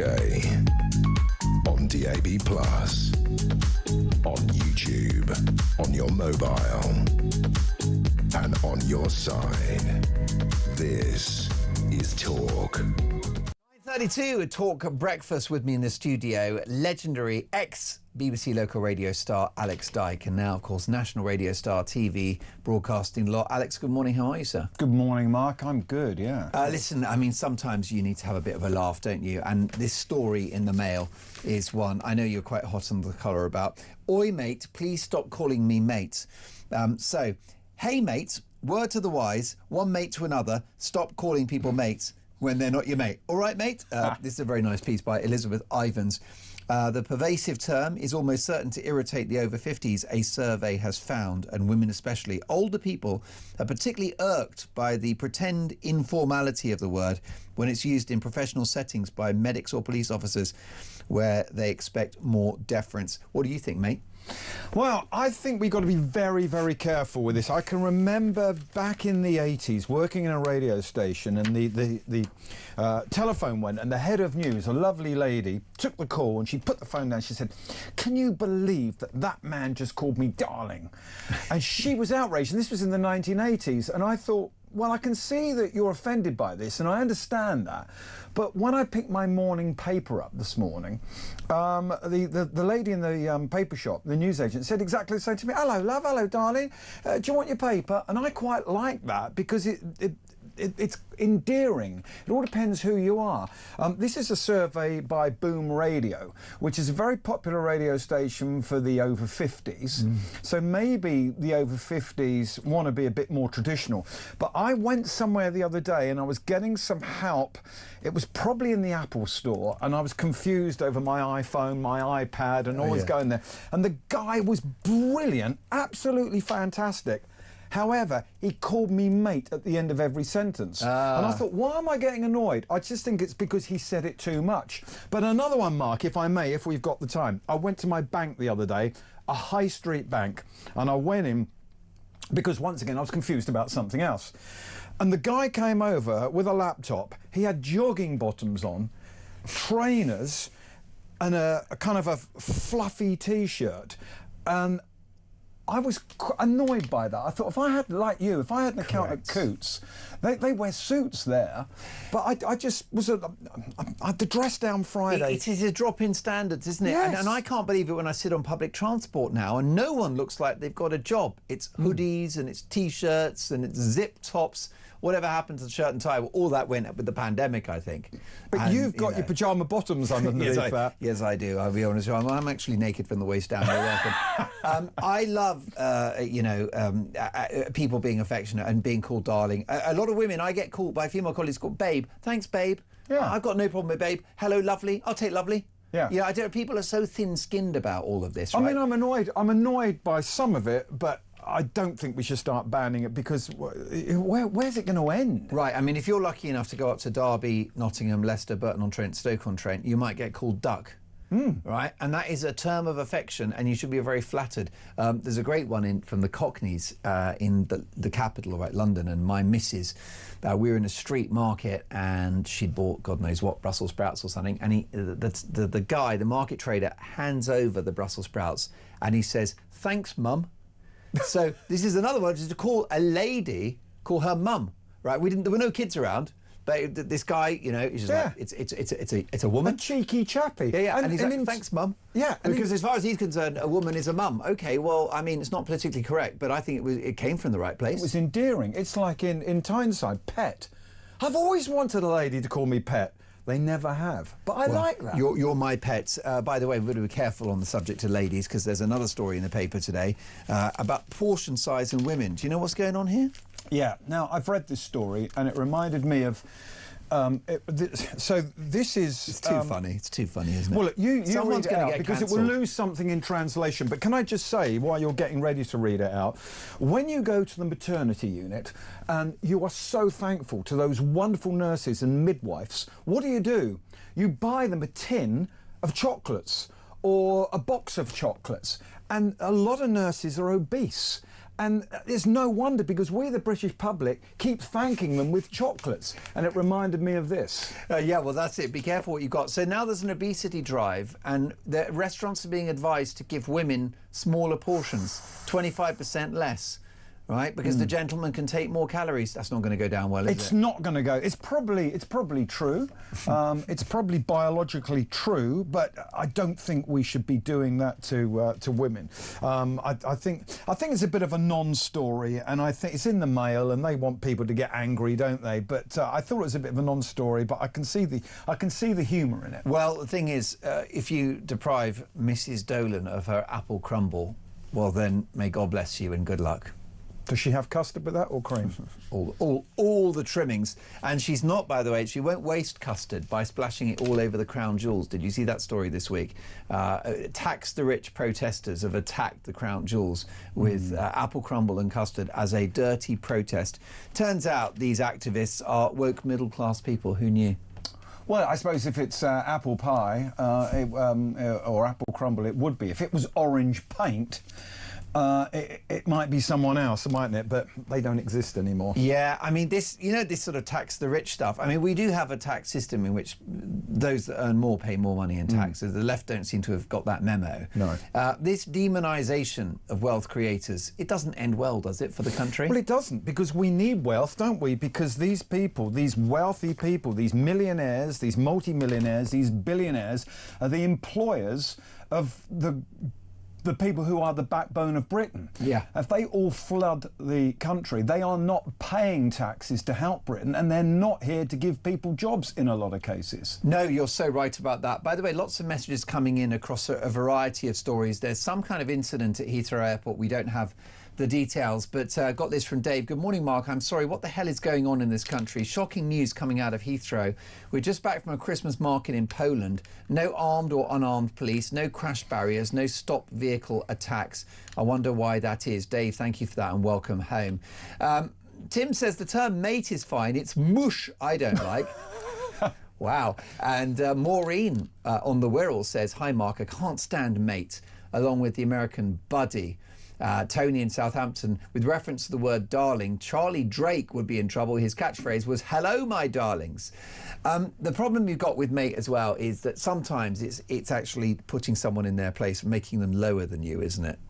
I don't know. It all depends how you look at it. All depends what end of the telescope you're looking down. If I came in here and I hadn't met you before and you called me mate, I'd feel very welcome because you've let me in. Yeah. I remember I used to work with an executive here at Talk actually many years ago, and he used to be on the phone to his wife, and he wasn't really like concentrating what he was saying. You know, he's basically, she's yelling at him about something or other, and he's not concentrating, he's not listening, and he's like, okay, thanks mate, thanks pal. And he called his wife pal, which I think was probably a schoolboy error. And I would imagine it would have paid the price when he got home. What about the other way around, when you're not concentrating and you're talking? So I could be talking to you on a Friday night about the show, and they say, all right, love you, and put the phone, oh, it wasn't my wife. No, it's pretty wild, isn't it? Listen, we do have quite a big royal story floating around today, and it's the front page of the Mail on Sunday. World exclusive interview. Amid reports Duchess of Sussex reached out to her sick father, Thomas Markle tells the Mail on Sunday he still hasn't had a call that he longs for. Dad's plea to Meghan, see me one more time before I die. Now, this is a significant story, right? This guy's 81. According to his son, Thomas Markle Jr., this guy spent $750,000 on Meghan Markle's education. Acting classes, by the way, get a refund on that one. Dancing classes, private high school and the elite Northwestern University. She's not spoken to him since 2018. He's now just had his leg amputated and he's fighting for his life in intensive care. And according to these reports, she still hasn't picked up the phone to ring him. I know. I heard about this on your show this morning, driving up, and I was listening to your contributors about this. And, you know, apparently Meghan's people need to speak to his people. No, it's a daughter who needs to phone her elderly father who's very, very ill. And you would just think, even if she didn't mean it, it would just be a nice thing to do for him.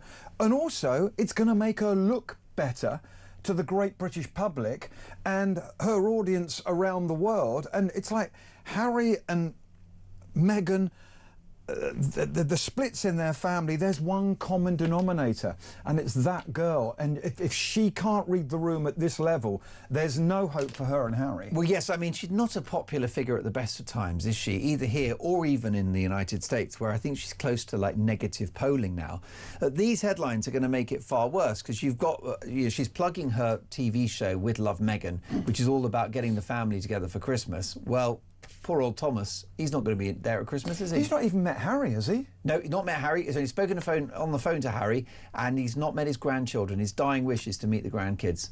And I just wonder whether, if, God forbid, but if he passes in the days ahead, Meghan will never live this down, will she? No, she won't. And the thing is, they must have a PR team around them who, if they're not the sharpest tools in the box and they can't see where they're going wrong, it would be the PR. I don't even know why I'm telling you this, and your listeners and viewers will know this, but the PR team are there to make sure they look good. I don't know what's happening. Listen, my viewers and listeners are sick of the Nigel Farage racism story. What do you think of it?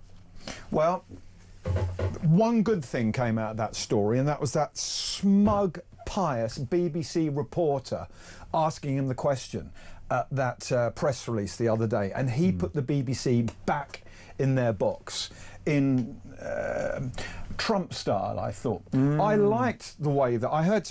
Was there Emma, what's her face, wasn't it, on Radio 4? Is that who you're talking about? No, there was a reporter at the. Oh, OK, I think it was a male reporter. I think I heard a male voice. You don't mean Emma Garnett? No, I think this was a guy who I heard. He was a bit off mic, but I heard him asking the question. Yeah. And I heard one of your contributors today, one of your guests, saying he's given it the oxygen and publicity now. He should have just walked away from it. I disagree. He then reminded the BBC that when he was a teenager, technically a child, Mark, technically a child, right, he may or may not have said something, right? I think he should have just denied it. But reminding the BBC of Alf Garnett, Till Death Us Do Part, blackface in the black and white minstrel show, which the BBC spent more money on that in the 1970s than any other Saturday evening show. All of the things that the BBC have done. It Ain't Half Hot, Mum, where one of the characters blacked up as an Indian man. Yeah. And there was lots of language in there that you would never get away with on television now. I mean, the BBC were famous for it. Millions and millions and millions of us remember it and saw it and can get recordings of it. You can't do that with Nigel Farage. No one's got a recording of what he allegedly said or didn't say, and there will be people out there who want to finish him off, who are going to be bitter. There's no proof he said this, and I think that's a bit wicked, because anybody could do that about anybody. Yes, and not only do you not have the documentary proof that it happened, you also don't know, if it did happen, what the tone was. Exactly. And the fact that 13-year-olds are idiots, and especially entitled public school boys, arrogant, obnoxious, it goes with the territory. And we all would say things as teenagers to impress or to shock. And no one can, as you say, no one was there, no one could fully remember. I mean, you're probably talking about, what, 1975? Yeah. Something like that? Yeah, it's a long, long time ago. If there is a Reform victory at the next election, you are a former top BBC talent. You know the corporation inside out. What will the reaction be? How will it go down within BBC ranks if Nigel Farage becomes Britain's next Prime Minister? Well, it's funny you should say that, because I know in a minute we're going to be talking about television. Yeah. And because we are, I found this quote from Tim Davie. Now, this is a quote from Tim Davie. Former Director General, of course. Yeah. And he said this when he was the new guy in charge in 2020, so 5 years ago. I'd like to see more right-wing leaning towards comedies, given a chance on the BBC, and not being blacklisted for their views. Tim Davie appears to be talking a good game, said this reporter from The Sun, on sorting out the bias at the BBC. Well, he was talking a good game, but he never did it, did he?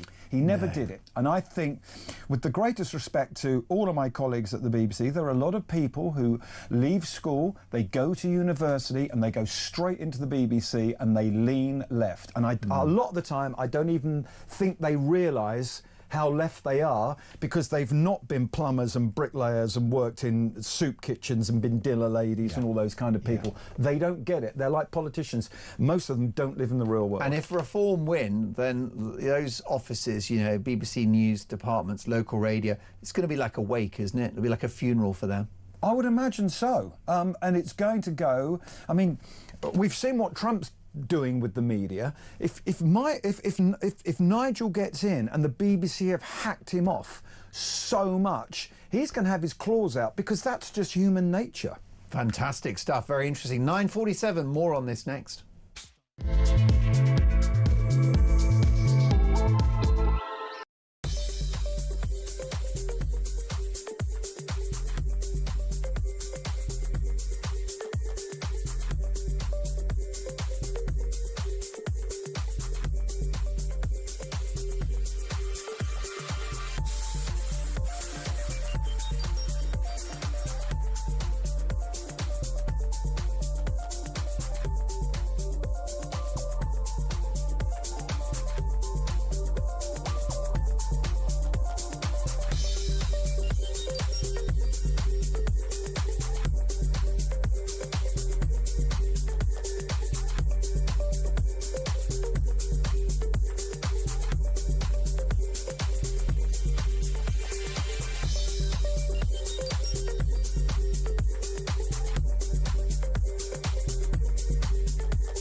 That's watching, right? It is the law. It is the law for you to say you cannot be in my changing room, you cannot be in my toilet, you cannot be in my sport. So find that backbone for our daughters, our sisters, our mums, and men out there watching. Support us because we need to have our rights back. We need to have our voice back because at the moment it is being squashed all around the world, and not just in Afghanistan. Where I support those incredible women who are literally being treated worse than dogs.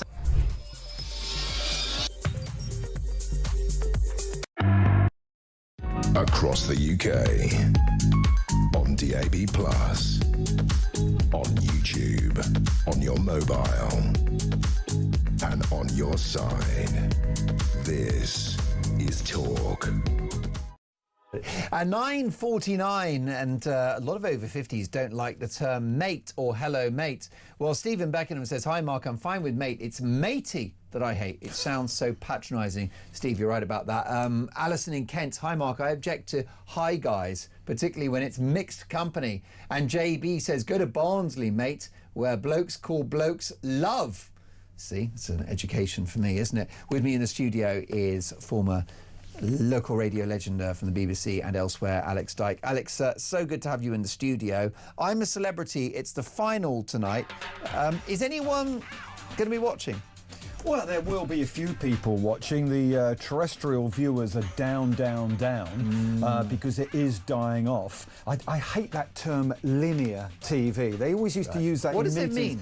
Well, they always used to use it in meetings at the BBC. It's traditional television, how we watch our television. Right. But it is dying. The numbers aren't what they were, but is it any wonder? This format, this boring, tired, crusty old format of voting people out is 25 years old now. Yeah. It's dressed up better with Strictly, but and I love Ant and Dec, and they do a great job. But you know, how many times do you want to see people chewing kangaroo testicles? Yeah, we've been there before, haven't we? The Ant and Dec are brilliant. They're great lads as well. I know them, and they're a pair of real gentlemen. Obviously, incredible talent as well. But they've got this thing, though, when they do their little bits in the studio where the producers are laughing their heads off very unnaturally. Right. Yeah, we're sort of like that. Oh, okay. And it's like, oh, you don't have to do that. It's a little bit irritating. See, Kenny Everett invented that when he was at Thames TV on the video show. He had his writers, a couple of writers, and his team, the cameramen, and he was so funny they all just started laughing. They were actually laughing. But they were actually laughing, and it's a great effect. It makes you feel like you're in with the gang, like you're in the studio. And I think Ant and Dec are brilliant, but I think you're right. It doesn't work because someone said, and if the camera crew could laugh. Yeah, this is it. And if you watch some of those links, you know, they're very good at what they do, but you'll see that the laughter is forced. And the funny thing is that they're funny lads. They don't need to do that. No. And as you say, the other problem I got with that show is there is so much like coming up. You know, you never actually get the show. It's like after the break, we got this, and you got clips of everything. There's no action. It's all previewing No, the but that's action. because everybody is so impatient, and every broadcaster is so worried you're going to turn over in the commercials. Yeah, well, that's it. Unless I'm showing my age, the finalists, right? I've literally not heard of them. We've got Angry Ginge. I thought that was Angela Rayner, isn't it? Or is that the Growler? Angry Ginge, Shona McGarty, and Tom Reed-Wilson. Eh? Yeah, big names in... I mean, it doesn't compare to... We've talked about him all morning, haven't we? But when Farage was on, that was last year, wasn't it? And Johnny Rotten. Yeah. Remember when he was on there, days. John Lydon? Katie Price and Peter Andre, who nestled and christened their romance in the jungle. Yes. And they actually met in the jungle, basically. And Tony Blackburn was the first winner, and he was a national treasure then. You knew who these people were. So what's going to happen to telly now, going forward? I've got some stats for you here. These are shocking stats about American late-night TV. And remember, what's happening in America happens here 2 or 3 years later. Sure. So this is the networks putting their woke ideology above profit, which sounds crazy, particularly the American dollar. So ABC, CBS, NBC are all now below 20% of the viewership on American television sets. ABC, CBS, NBC and CNN are swaying very left. And because they've swayed left, these late-night talk show hosts aren't getting viewers. So Stephen Colbert, who had his show axed around, I think, late June, they're losing $40 million a year on that show. And they're all in focus meetings saying, we don't get this. Well, it's because 80 million Americans voted for Donald Trump. So they're not watching these shows because 99% of the political guests on these shows, Mark, well, guess what? Lib Dems. 99%.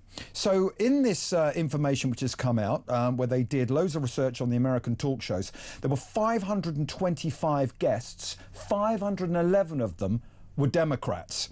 So the audience is tanking. And also these guys, they're not Letterman. They're not Jay Leno. They're not Johnny Carson. Johnny Carson back in the day was getting 9 million every single night. So it's going to happen in the UK as well. The top streamer in Britain is bigger than ITV, and that's YouTube, so it's the top streamer all around the world. Graham Norton's getting 2.5. And that's the biggest one of the biggest chat shows. Jonathan Ross on ITV is getting about the same, but he had twice that many in 2011. So he's lost half his audience, not because he's putting in a bad show, because people are they're just finding other things to watch. Yeah, and they like don't... you on YouTube. Well, we try, you know, and our numbers are fantastic.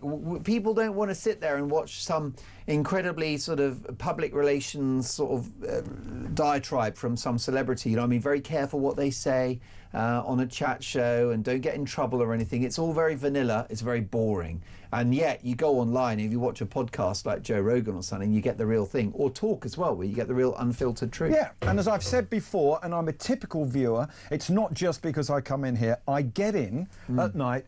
I go to ITV News, right? I go to ITVX, I look for the news stories that I'm interested in, I watch those, and then I put on Talk and I have you guys on. That's so I interesting. might have you for drive time and then Kevin O'Sullivan. And I watch that whilst I'm doing the other thing, scrolling on my phone. I'm watching you and I'm scrolling and I'm highlighting stuff and emailing. And it's what people are doing now. And I watch you on a Fire Stick. Or on YouTube. I've never been called a Fire Stick before. I've just got some quick family show. I've just got some quick stats for you. American TV at the moment. This is how people are watching. Only 19% of people are watching what they call linear TV. Cable takes up 23, so that would be your American Sky TVs. And streaming, which is YouTube, 46%. Wow. 46%. So, and that's going to go up and up, isn't it? Yeah, so that's half of American people aren't watching TV, but are watching something. My God, it's all changed. It's a very fast-changing market. In the end, the BBC, ITV, it's just like a slow death, right? It's over. It will never come back. It's over. And the problem for the BBC, Peter Cardwell, is that they need the ratings, because if fewer people watch the BBC or listen to it, well, then the licence fee becomes harder to justify. Well, they're in a doom loop, really, because they say they want the licence fee because it provides programmes that other people don't do, but then they sort of shoehorn themselves in to doing big ratings winners like Strictly and The Traders, which is fine, but people are always going to watch those, and actually they're quite commercial programmes that if they didn't do them, ITV, Channel 4 or Channel 5 would do them, or Sky or whoever, whereas the stuff the BBC does pretty well, some of it's news, some of it's current affairs, some of those programmes on Radio 4 that I quite like that are less popular, like the obituary series Last Word, which I think is fantastic. You know, that's not going to have headline-grabbing ratings. So what the BBC actually is and what it should be is a big debate, and we need to have it, and the BBC need to be less worried about what that debate actually is, but the licence fee can't survive. It's changed a lot since you were there, when the BBC was quite often must view and must listen. Yeah, but this has been such a slow death. Remember when the BBC would have the Grand National and Wimbledon and the World Cup? It had everything. Yeah. And it's been losing it for the last 25 years, slowly but surely. They've hung on to Wimbledon and all that. But you're right, Matthew Bannister's Last Word on Radio 4 on a Friday is a fantastic show, and that's what the BBC should be doing. And nobody else does it. Nobody else and they does should it. leave the But pop. even, I mean, I worked in Newsnight 15 years ago. It was absolute must-watch television. Jeremy Paxman grilling those ministers. TV. Event TV. You had to tune in the evening to see what was happening, and then, of course, it all went. And then the editor Ian Katz, who was the worst editor Newsnight's ever had, got rid of, lost Paxman. You lose Paxman, I mean, come on. And now he's destroying Channel 4. He would deny Same that, guy. of course, but he'd be wrong. He would. And then the other thing, how the BBC let go of Andrew Neil. Yeah. I mean, why he hasn't got a daily show. You know, he was